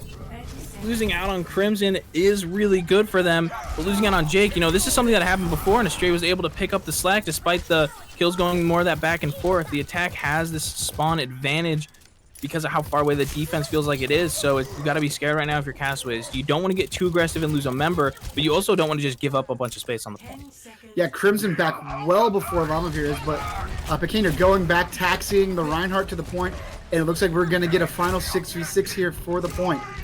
Yeah, it's looking good. They may not be, or actually, yeah, they just got a mech. So Train Cloud able to eat that fire strike moving forward. The Battle of the Rhines and Crimson comes out on top. Jake Carrion tries to stop that pin, but it doesn't look like it's going to be to their advantage. The High Noon comes out from both sides now, and actually the Nano onto Chopper might allow them to put through a lot more damage, but it doesn't look like he's going to be able to find anything. Both of these divas have been demech. Astray is getting these picks here, and it looks like they're going to be able to pick up the map as long as they clean it up, and that they will. Astray now 2-1 in this matchup versus Castaways. Very, very strong showings from both sides there, actually. Well-played defense on the side of Astray. They did a nice job not letting Castaways out-rotate them, doing a good job with their own rotations. Rory saying wrong McCree in chat as we see Chopper here just getting his quad kill. Yeah, I don't know. Chopper kind of popped off there. I wouldn't say wrong McCree. I think either McCree Rory could have gets gotten to play the the card game. with the 52 eliminations, 2/3 of the kill participation on the side of Chopper there. So It's pretty impressive. you know, hey, he got to play the game at least. You know, Rory's like, at least I got the card, so he got a little something. Yeah, just a little something for your troubles, sure. And I'm sure Rory's a little happy he got the map win as well. Yeah. It's like, oh, I didn't get to play the game. That's what really matters, is that play of the game. Really get to show off your little highlights. That's what the pros play for. Yeah, that's... Now the pros don't even... I don't even think they show the play of the game in the Overwatch League. So the pros don't even play... They couldn't care less about the play of the game. It's just kind of bragging rights at that point, I feel like. And it looks like Astray is banning out Dorado. Okay. All right. Not the map pool. I didn't think it was. I was trying to remember. I was like, Kings Row. No, it's Escort. So Rialto and Gibraltar are the only ones in the map pool. They're gonna ban Hollywood, which personally I don't think is I don't know. I don't think is something they'd want to go for a ban. I mean, they really probably don't want to play on the map. Is the reason why they choose not to go with it, of course. But going into this next map, they have to take the win anyways. So, you know, Astray's not really gonna have the chance to play on it because you can't play the same map type 2 in a row. So maybe you could have saved that ban and used it in a better situation. But it looks like Castaways are gonna actually choose to go with Hanamura here, a 2CP map. I think we've played every map type so far. This will be the 4th map type. Yeah, we've played a Kingdom Hill, we played a hybrid, we played Payload. Now we're moving on to the 2CP. So a very diverse pool of maps here today. Love seeing it. And Hanamura, we might see something different. You might see the Sim TP strat. You might see teleporting Reapers into the point. You might see, you know, you'll definitely see Maze on defense and attack, both sides. You know, so that wall battle, I think, is going to be crucial. Either walling off the gate or getting the offensive to block line of sight of the enemy Maze so that you can get your team in there, and then Lucio speedboats through. So that is going to be the battle that I'm looking at, although I am a terrible, terrible main, so that's that. And that Is it? That is the facts. Yeah, but I mean, Hanamura, it really feels like you can run more on the offense than you can on the defense. Defense, you want to try to stay pretty standard. Meanwhile, on the offense, you know, you can kind of change it up to whatever you feel Have comfortable fun. with. Yeah, and you can have some fun with it. I think, I don't know, if they want to go with the sim teleport strat, you know, it's something that they could definitely do. But I think Astray would be pretty ready for that. So they might even be able to notice that they aren't coming up on the right, which is a clear indicator that, all right, since they're coming on the left, they probably have the sim. Because if you're going on the right, you see the sim soon, and you immediately want to fall back to that point. Meanwhile, if you go on the left, you know, you have to be at a different angle to kind of watch it. And normally teams are watching the right because that's where you standardly go to. So if you're not seeing a team on the right for the first couple of seconds, you're like, okay, they're going left. They probably have a sim. Yeah. Although one of the strats that I have seen, very few and far between, I'll admit that, but it is a fun little cheeky strat, is a Sombra running in and hacking the Mei, not letting her use that Mei wall, and then you speed boost your way through the gate. I doubt we'll see that, but it is a very, very remote possibility. Yeah, that's a good way. That's definitely a good way to go about it. Because I mean, hacking the Mei, they lose out on the Mei wall, they lose out on their ice cube, of course, or their ice block.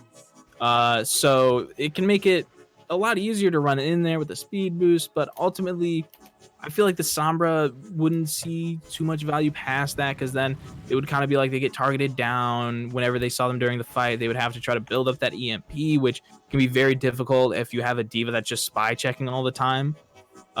So, you know, it's a give and take. Is it like, okay, do we want to just make sure that we lose out on this, or that they lose out on this Mei wall going forward, or do we want to try to run something a little bit more aggressive to go along with that? It looks like, of course, these teams are just going to be going with the mirror matchup again.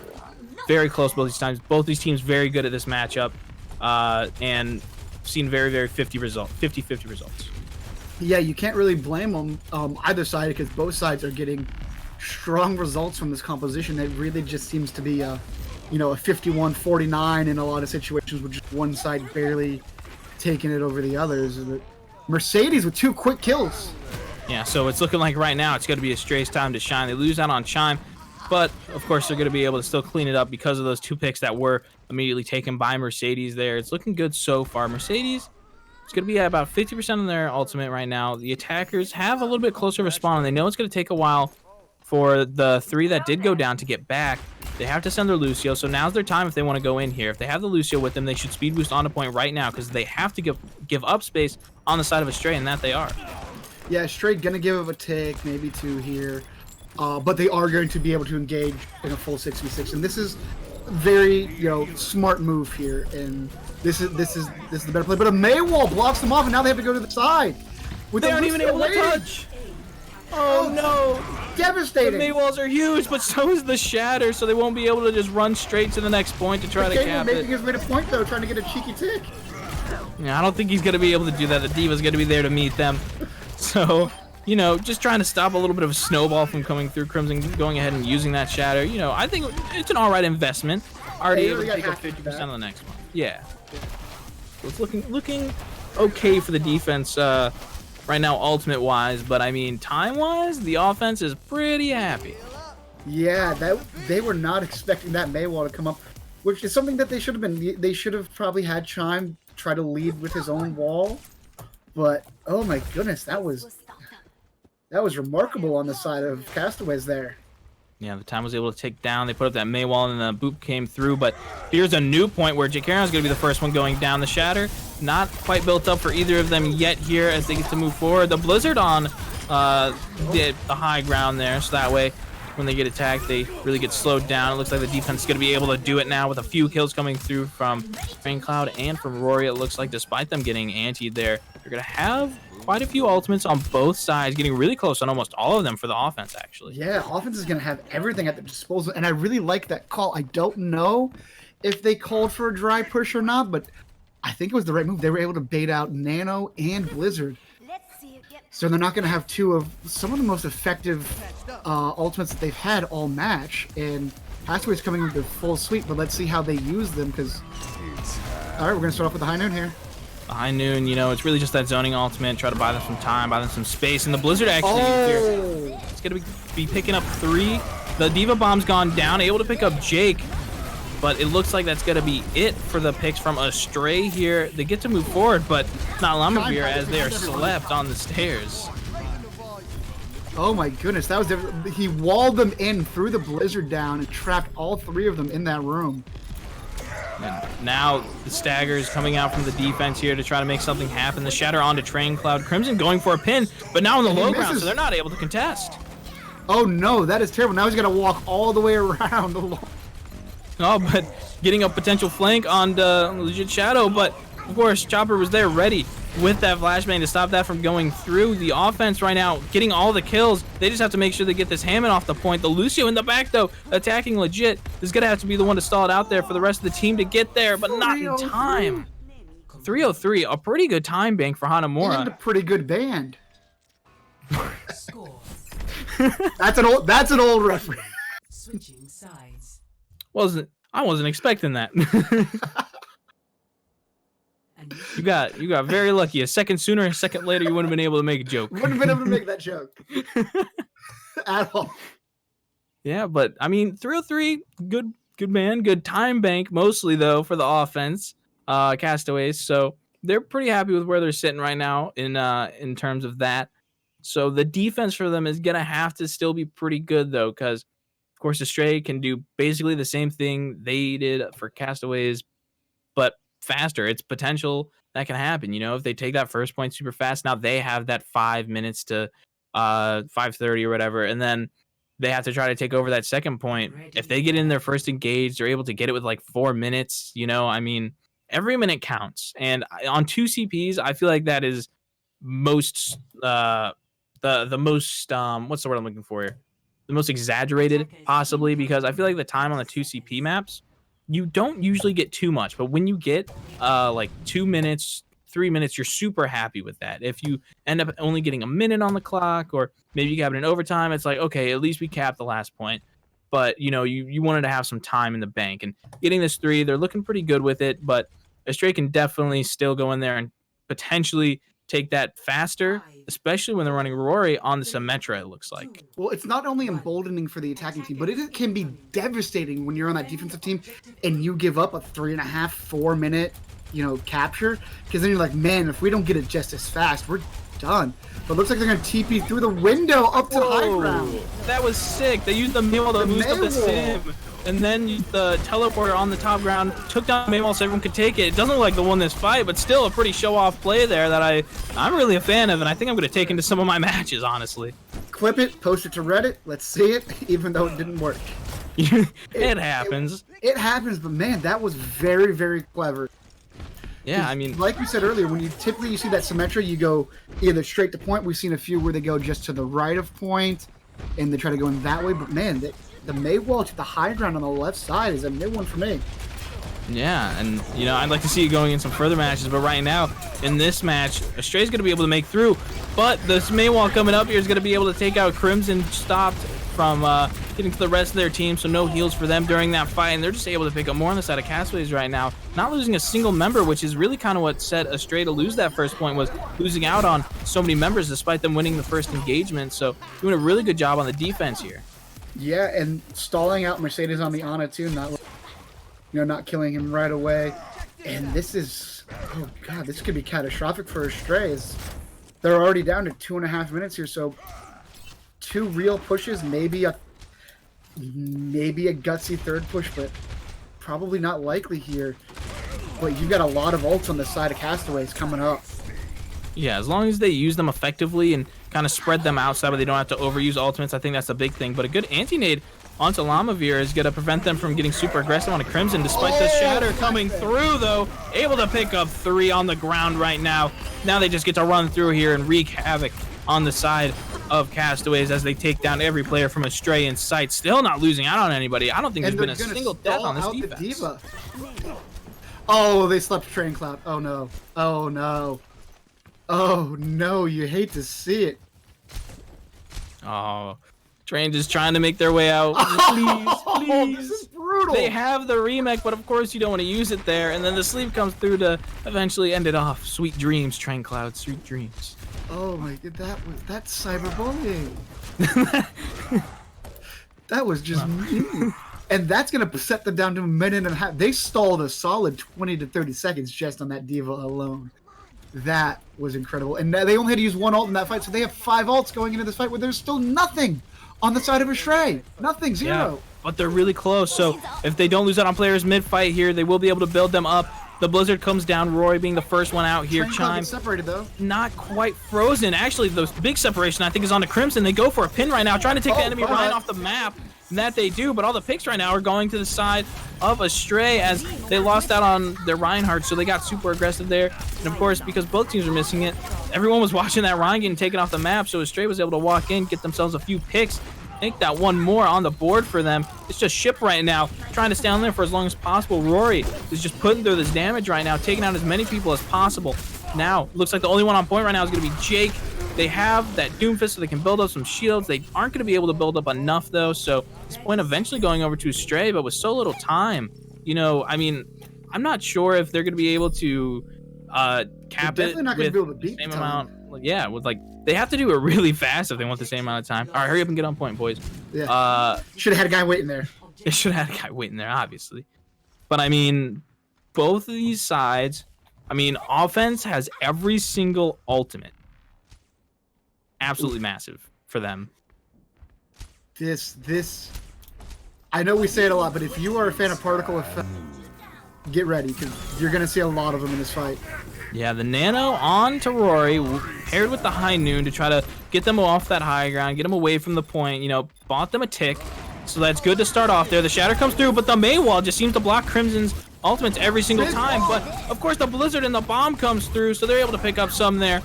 Ship back in that mech now after using that bomb themselves. Now they're just going to be playing for the stall. They know that there's a lot of players from Astray. Try to get a pick or two before you get taken out, and that's what Chopper does. He's actually in this backline right now. Took out Rory, and now is trying to take out Mercedes on that Ana. Mercedes able to get themselves away, and now Chopper getting taken down by Train Cloud. The stall might actually turn into a fight win as they're just getting more and more. This defense has such a huge advantage when it comes to spawns. You may lose out on a player, but in 10 seconds, they're relatively already back in the fight. And it looks like that's what's going to happen now. 2 minutes on the clock for Astray. Oh, Mercedes. Oh, no. We've seen this before. But that was an excellent job by Chopper getting Rory, and then even though he didn't get the kill on Mercedes, he forced Mercedes off the high ground, so he wasn't able to heal those who were on point. And now Mercedes, oh god, You hate to see it. this is so mean. And they're gonna freeze him. He healed himself. No. Oh, he meant to throw, I think he meant to just throw the He meant to anti-nade just to throw try to the put some bait. damage through, and then he healed themselves. And they get taken out right before Astray can try to come in and save the day. Oh my goodness, so much time off the bank there. That was painful to watch. Oh my goodness. I think that fight ended at like 2:15. They almost got a 40 seconds of bullying. Man, that is very unfortunate for Astray. I mean, they're going to be lucky to cap it with time now. I mean, they only need a tick, but with a 1 minute amount of time in the bank and the stalls that can come through on the defense, they will be happy if they can even cap this point at this amount of time right now. Rory being nanoed again, just trying to put through enough damage, maybe to break the shield there, to get it low, so that way when they go in for the next fight, Crimson might be able to build up that shatter and get it through a lot more easily there. Now getting themselves onto point. They have to make sure someone touches, though, from Castaway. Looks like Ship's going to be the one to do so at the start here. Lamavir has that shatter, so looking to try to get that through. Doesn't quite meet anything. They try to pair it up with the flashbang. I think, again, so many ults coming out now. The Diva Bomb, the Blizzard. Neither of them really seeing too much value. Crimson, though, being the first one taking down Chime. So far away from the rest of the team. 30 seconds left on the clock. Ship up here just absolutely taking out Rory. And Mercedes, yet again, getting stalled. But nah, forget that. Let's just take him out immediately. Oh my goodness. An excellent job at the beginning of that fight from Lamavir with the Nano McCree just disengaging, backing up, not letting him put too much pressure on the shield. I think he still had about 1,200 HP on the shield when they re-engaged onto point. So an excellent job not taking him necessarily in. Train Cloud going to get frozen on point and taken out very early.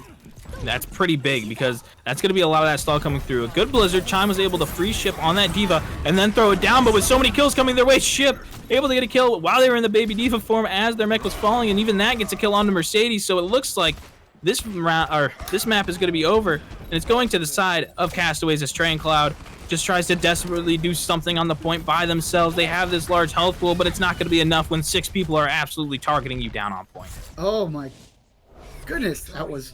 Well, now we know why Castaways chose this map. Oh my goodness, that was a stifling defense, and that was incredible to watch. I loved it. Crimson here with the play of the game. Is it going to be that massive flash shatter into the dojo? It looks like it might be. Going to be quite a few getting taken down here by Mercedes, and then Crimson going in there and trying to clean it up with some damage going through. So, you know, Crimson just go ahead, swing that hammer, get a few of them DPS 2 kills, down. 1 swing there at the end. Yeah, a little of that 2-for-1 special. It's satisfying to hit as a Reinhardt. And Castaways showing how dominant they were, taking 4 cards for that map.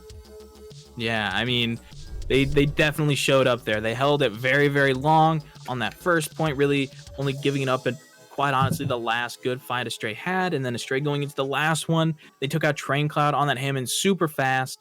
You know, ultimately, that's what you want to see on the defense when you're playing on Hanamura. But the thing now is, Astray, these teams, Astray and Castaways, we're 2-2. Can't go to another 2 CP. Castaways gets the ban. Is there a Koth left? They need to ban out a King of the Hill map.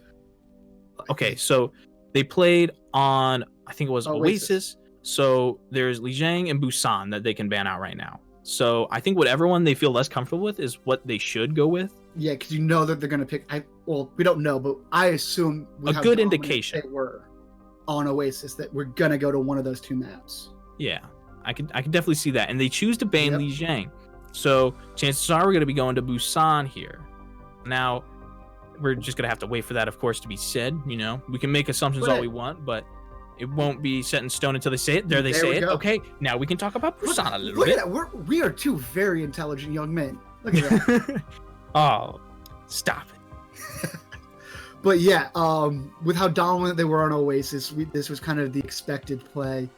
But I do think it comes about to which maps we get, because they get downtown, Mecha Base, Sanctuary all play very differently. Although from what we've seen today, it is going to be this standard composition matchup.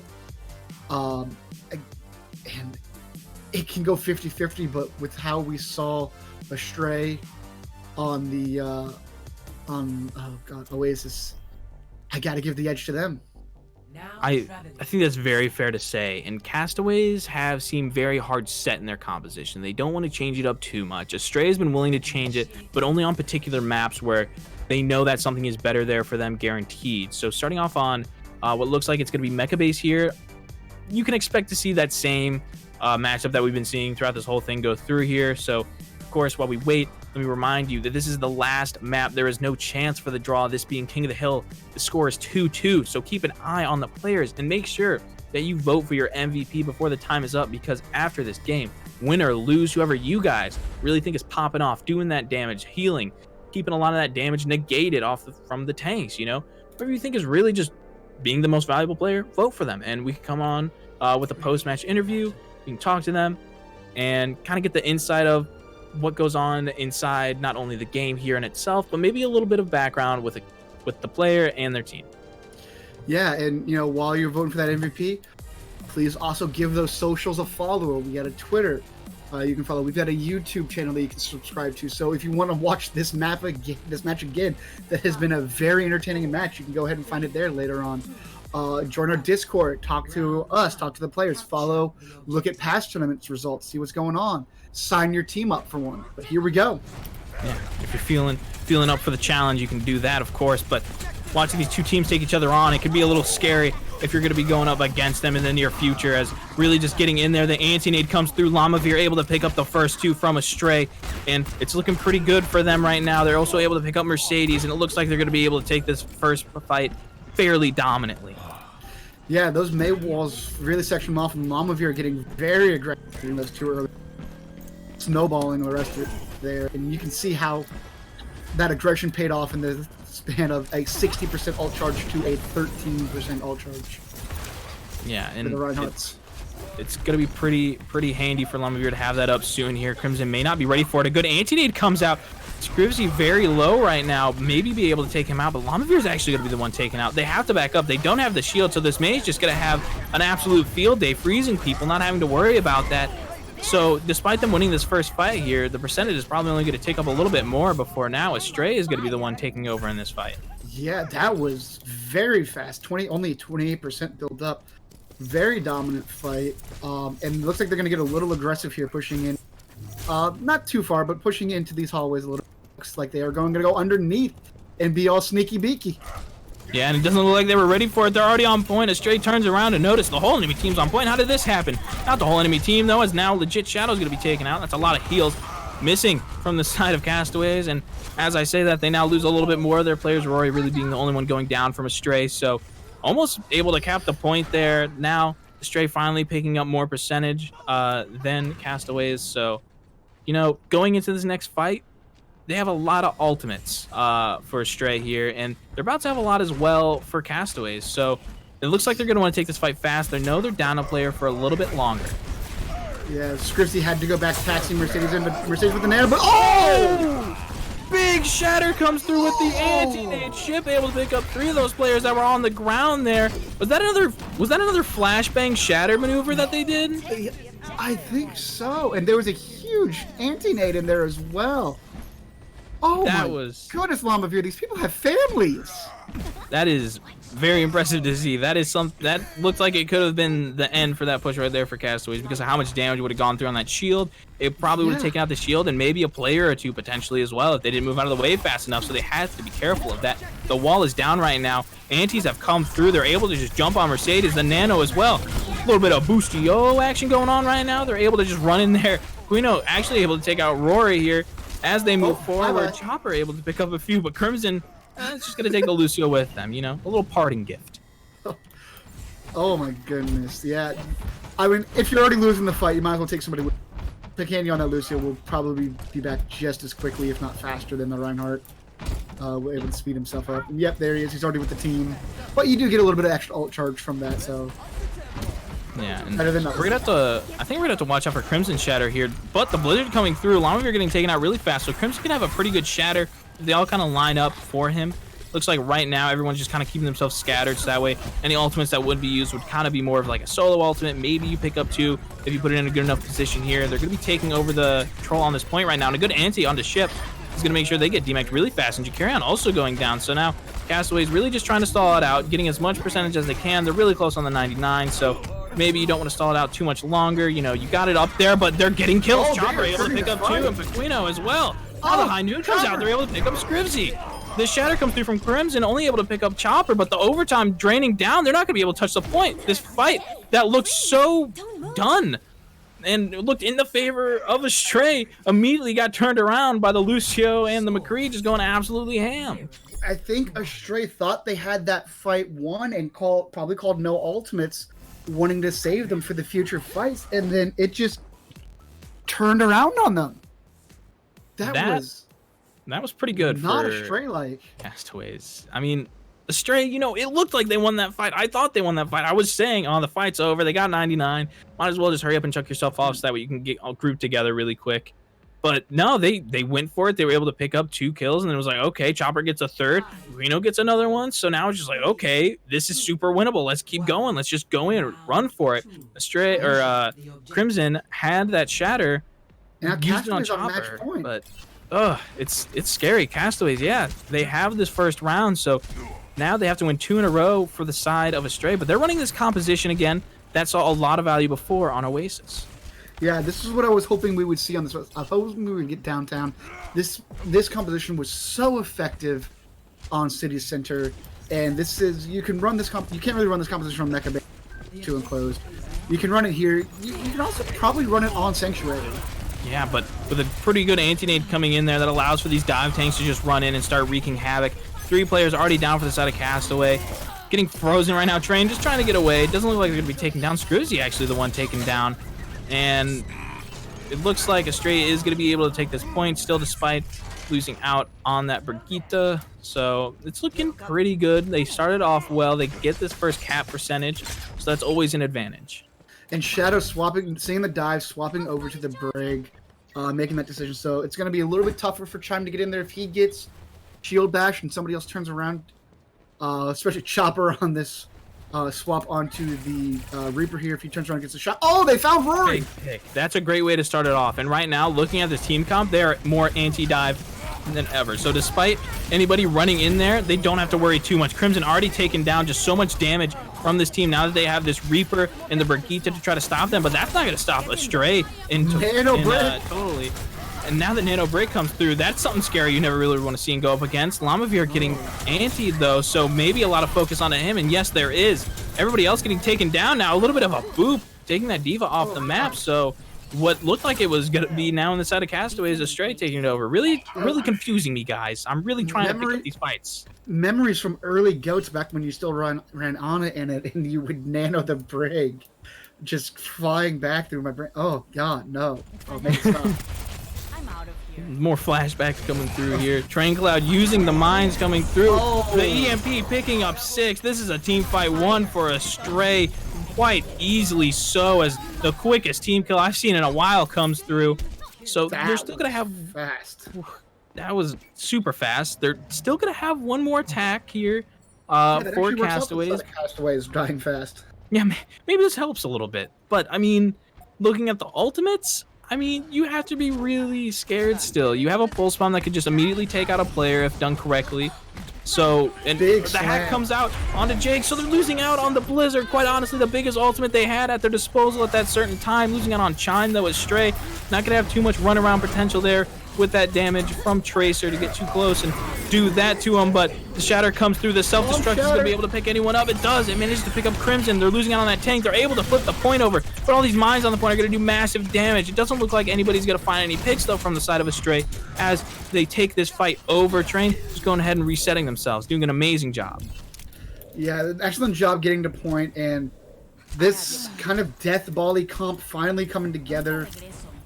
Shadow on the Moira now gives him, yes, they lose out on that bash, a little bit of CC, but he can now track pretty much where anybody's going.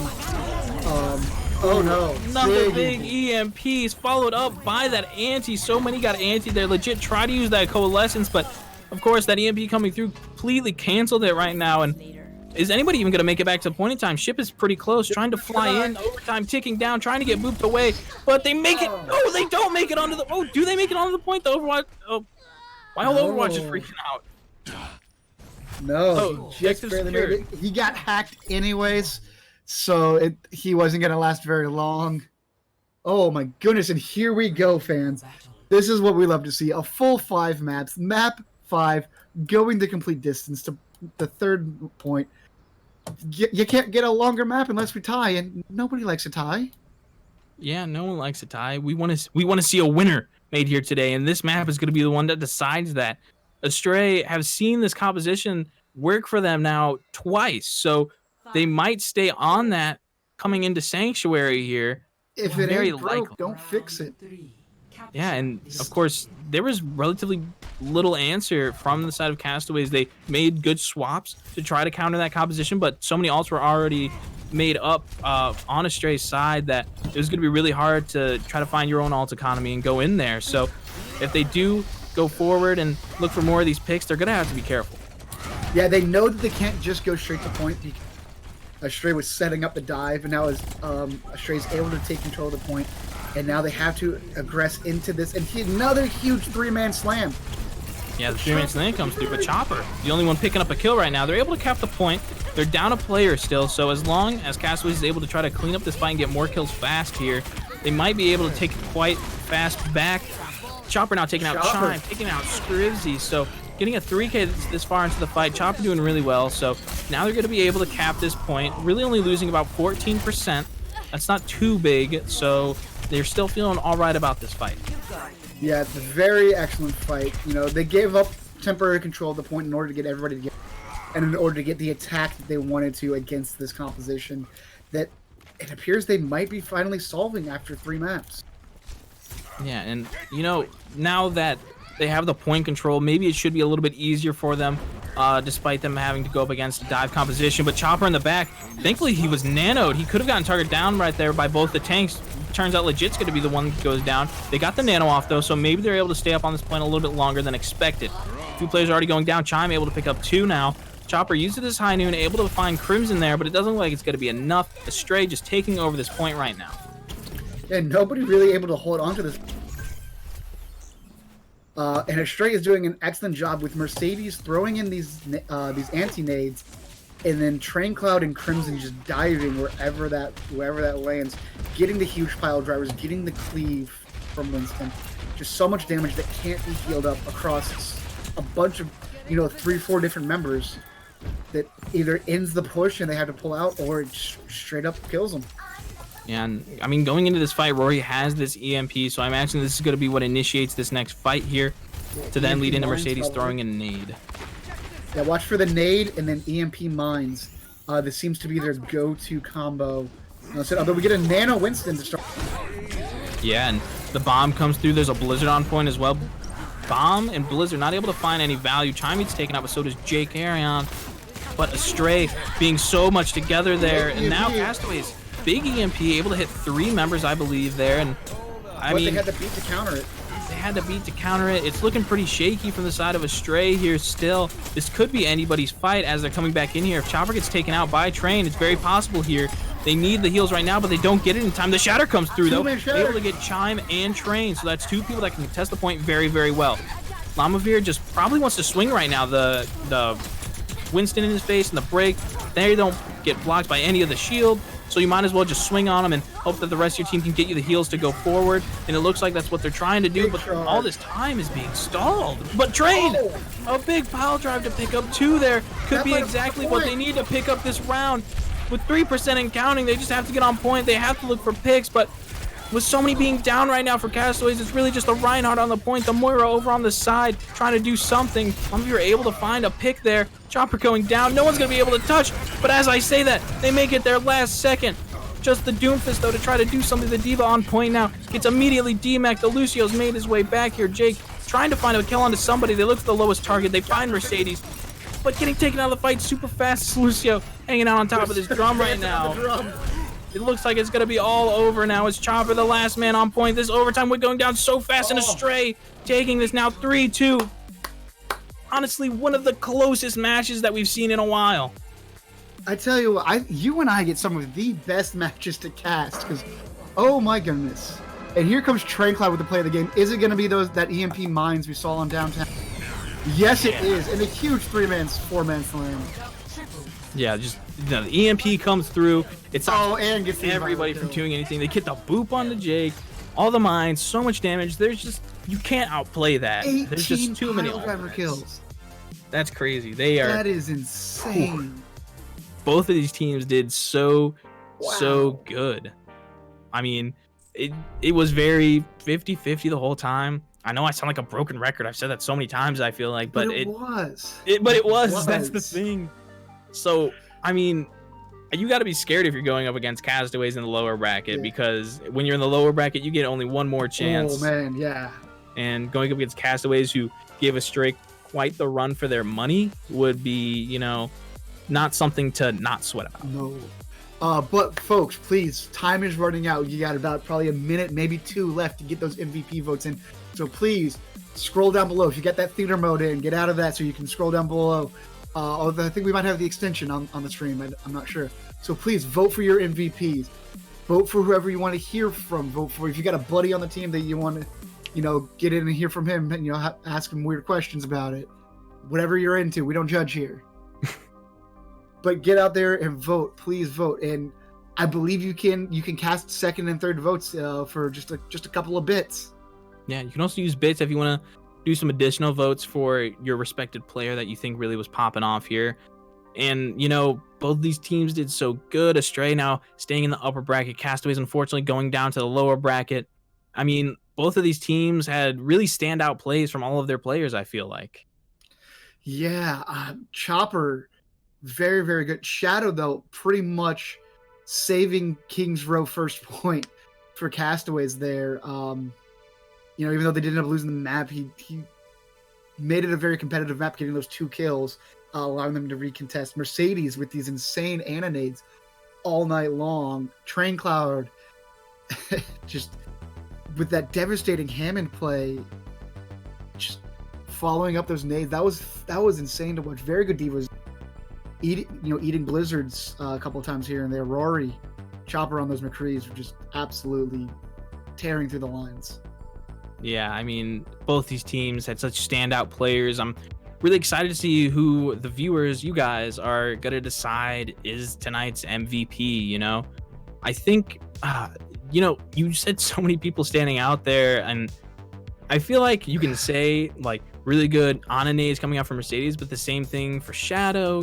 They were both kind of doing really good on the Ana, and I just think both these teams were doing really good. You could say something nice about one member, and then their counterpart was doing the same thing sometimes as well. So I mean, I will say Lamavir though, weird. That man. mecha Really based good. shatter was insane. Massive.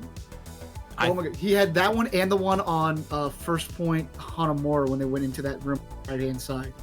Oh my goodness, those were fight-changing shatters. Yeah, I mean, and they did a really good job because they paired a lot of those shatters with Chopper's flashbang. So as soon as that flash went out, Lamavir would trust that the flashbang would hit the Reinhardt. So they would go ahead and just boom, already have it midway through before the flashbang even went off. That way, as soon as the flashbang goes through, they're already stunned. The shatter's already on the ground, so it's just going to go through, and everybody's going to get down. No time to react. So, oh my gosh, and it looks really like fun the to see. votes are in.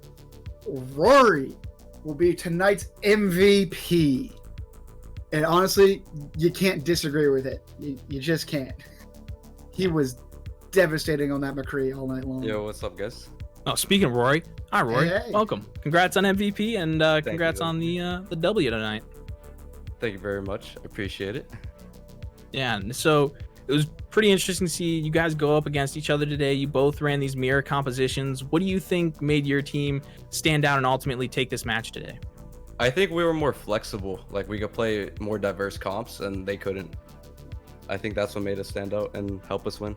Yeah, I agree with that. I think that is a big reason because I really like the dive that you guys were running, and dives can come in so many different forms. What do you guys really like about this specific dive you play with those specific characters being the Sombra, Tracer, Hammond, etc.? I think the high burst damage, like on more open maps, is really, really strong, especially when you get the antis. If you all going at the same time, they're dead. You just need proper target focus and it'll work. Yeah, Mercedes was killing those anti-nades all map long. He was a beast today with his antis. Yeah, and going through all these fights, King's Row being probably my favorite map to watch in general. It was so close. I feel like all those times, and you guys got a really fast pick at the start there. Oof. I mean, Jake got picked off right at the start. You guys were able to pick up 2 ticks there. So, I mean, you could have continued on the Widow. It would have been fun to see. We swap over to the McCree. Why do you want to swap over to the McCree and not stay on Widow, even if you are able to hit some of those shots? Because Widow, like in this meta, won't be as consistent as McCree would, and McCree would play around the team better than Widow. Widow's more of like a risky pick. If you don't hit your shots, you're losing, and that's just how it is. And it's hard, especially against Ryan Diva, and they're playing bunkered, especially on King's Row too. Like, it'll be very hard. That's fair. That is fair. And I mean, you guys, we see you run the McCree. You're super good at McCree. Why do you like playing that McCree more than the Reaper, though, when you're going up in that matchup? I think because McCree can combo better with his teammates, like Flash Bomb, Flash Shatter, and then High Noon. I feel like High Noon creates so much space just when, taking over the map. I think he just contributes more. It's fair. That's fair. And I mean, you popped off today. I feel like that's why you got the MVP. You got any tips to how someone can really improve their aim and be really good on these hit scan heroes? Honestly, the best way to improve your aim is just play the game, keep practicing. Like, it won't change overnight. It's something you have to keep doing and keep working on. Like, that's the only way to get better aim, and that's just hard work. That's all there is to it. That's some truth. I felt that. Val, any questions? Yeah, I actually wanted to talk about that position. I love it. I love watching dive. Why is it though that you seem to only be running this dive composition onto these King of the Hill maps? Do you just feel it's not as good as the standard creme meta that we're seeing, or is it just that it requires a certain openness for it to fully take effect. I think it'd be like you just said, it requires this openness. Like they have to go somewhere. We know where they're gonna go, and that just it sets us up for a clean dive. We know where they're gonna be, and we know where to dive. That's what helps. Yeah, so that because it's King of the Hill, they have to come to this point, so they're gonna be there. Yeah, I love seeing that. Why the Sombra though in that composition? Why aren't you just running something maybe a Pharah over top or a Genji to dive with it? What makes the Sombra so much special? Is it the EMP? Is it the backline? What is it about that character that you guys wanted in this composition? It's the EMP. Like once you get snowballing, like Sombra just rolls. Like once you have that EMP all charged and you're rolling, you win first fight. It's you just snowballing from there. Like she's really good. We noticed the go-to combo for that composition seemed to be an Ana nade into an EMP Hammond minefield, and it was devastating, especially on downtown. Yeah, there's not much you can do about that one. Kind of just die. Yeah, that's what I'm saying. When you get a Hammond smashed down and then monkey cleave, and there's nothing you can do about it because they're anti-nades, so just die. That's the beauty of dive. That's how it works. So yeah, that was all I had. Actually, I do have one last question. Is there anybody you'd like to shout out tonight? The floor is yours for the next couple seconds. Shout out for Mercedes for coming and ringing and just popping off on the Ana. Like I think he did a great job. So shout out to him. Yeah, not something we're used to seeing out of Mercedes. Nope. He is a DPS player, but at the same time he did play support back in the day. So back in the day, yeah, I was about to say we got a throwback tonight, and I loved seeing it. Yep. And just one more congratulations, Rory. Congratulations on the MVP, on the win. You did your shout out, and thank you for coming in for this interview. We really appreciate it. Have a good one, man. Good luck in your future matches. Thank you for having me, and thank you for casting. Peace out. Peace, brother. All right, man. Pretty close match today. Something you love to see. It's something that you mentioned before. We seem to do a lot. We seem to have these really long, close matches. Yeah. I don't know why exactly. Maybe they know something. Maybe they're conversing with each other, and they just want to make it go as long as possible. Yeah, they're scheming over there. I think, yeah. But two very tough matchups coming up for both these teams. Astray is going to have Scion and Castaways up against the newcomers and Shattered Dreams as well. I'm excited to see that rematch between Astray and Scion coming up here. So good. Scion, really powerful team, winning the last season and looking like they are going to be still very powerful this season, and that's something to keep an eye on. So don't forget to follow us here on Star Esports to keep up with all the action. In case you miss any action, go over to the YouTube, subscribe there where you can watch any of the previous matches like the one here tonight or ones from previous times. Head over to the Twitter where you can follow us there and also get notified whenever we go live. Join us on the Discord and make sure you keep up with all the action here at Star Esports. I've been Porzak, your play-by-play caster for tonight. You can find me over at twitch.tv/Porzak, where you can find my other socials. I'm sure you can find Val somewhere as well. Yep, same place. Twitter, Twitch, Volnilo. I actually will be trying to stream tonight if anybody's interested in watching some Warhammer Vermintide. Very aggressive game. Yeah, it's kind of a gory game, but hey, you know what? Thank you all for coming out tonight. We really appreciate it. Always appreciate you guys. Remember, stay safe. Have a good one. We'll see you again soon.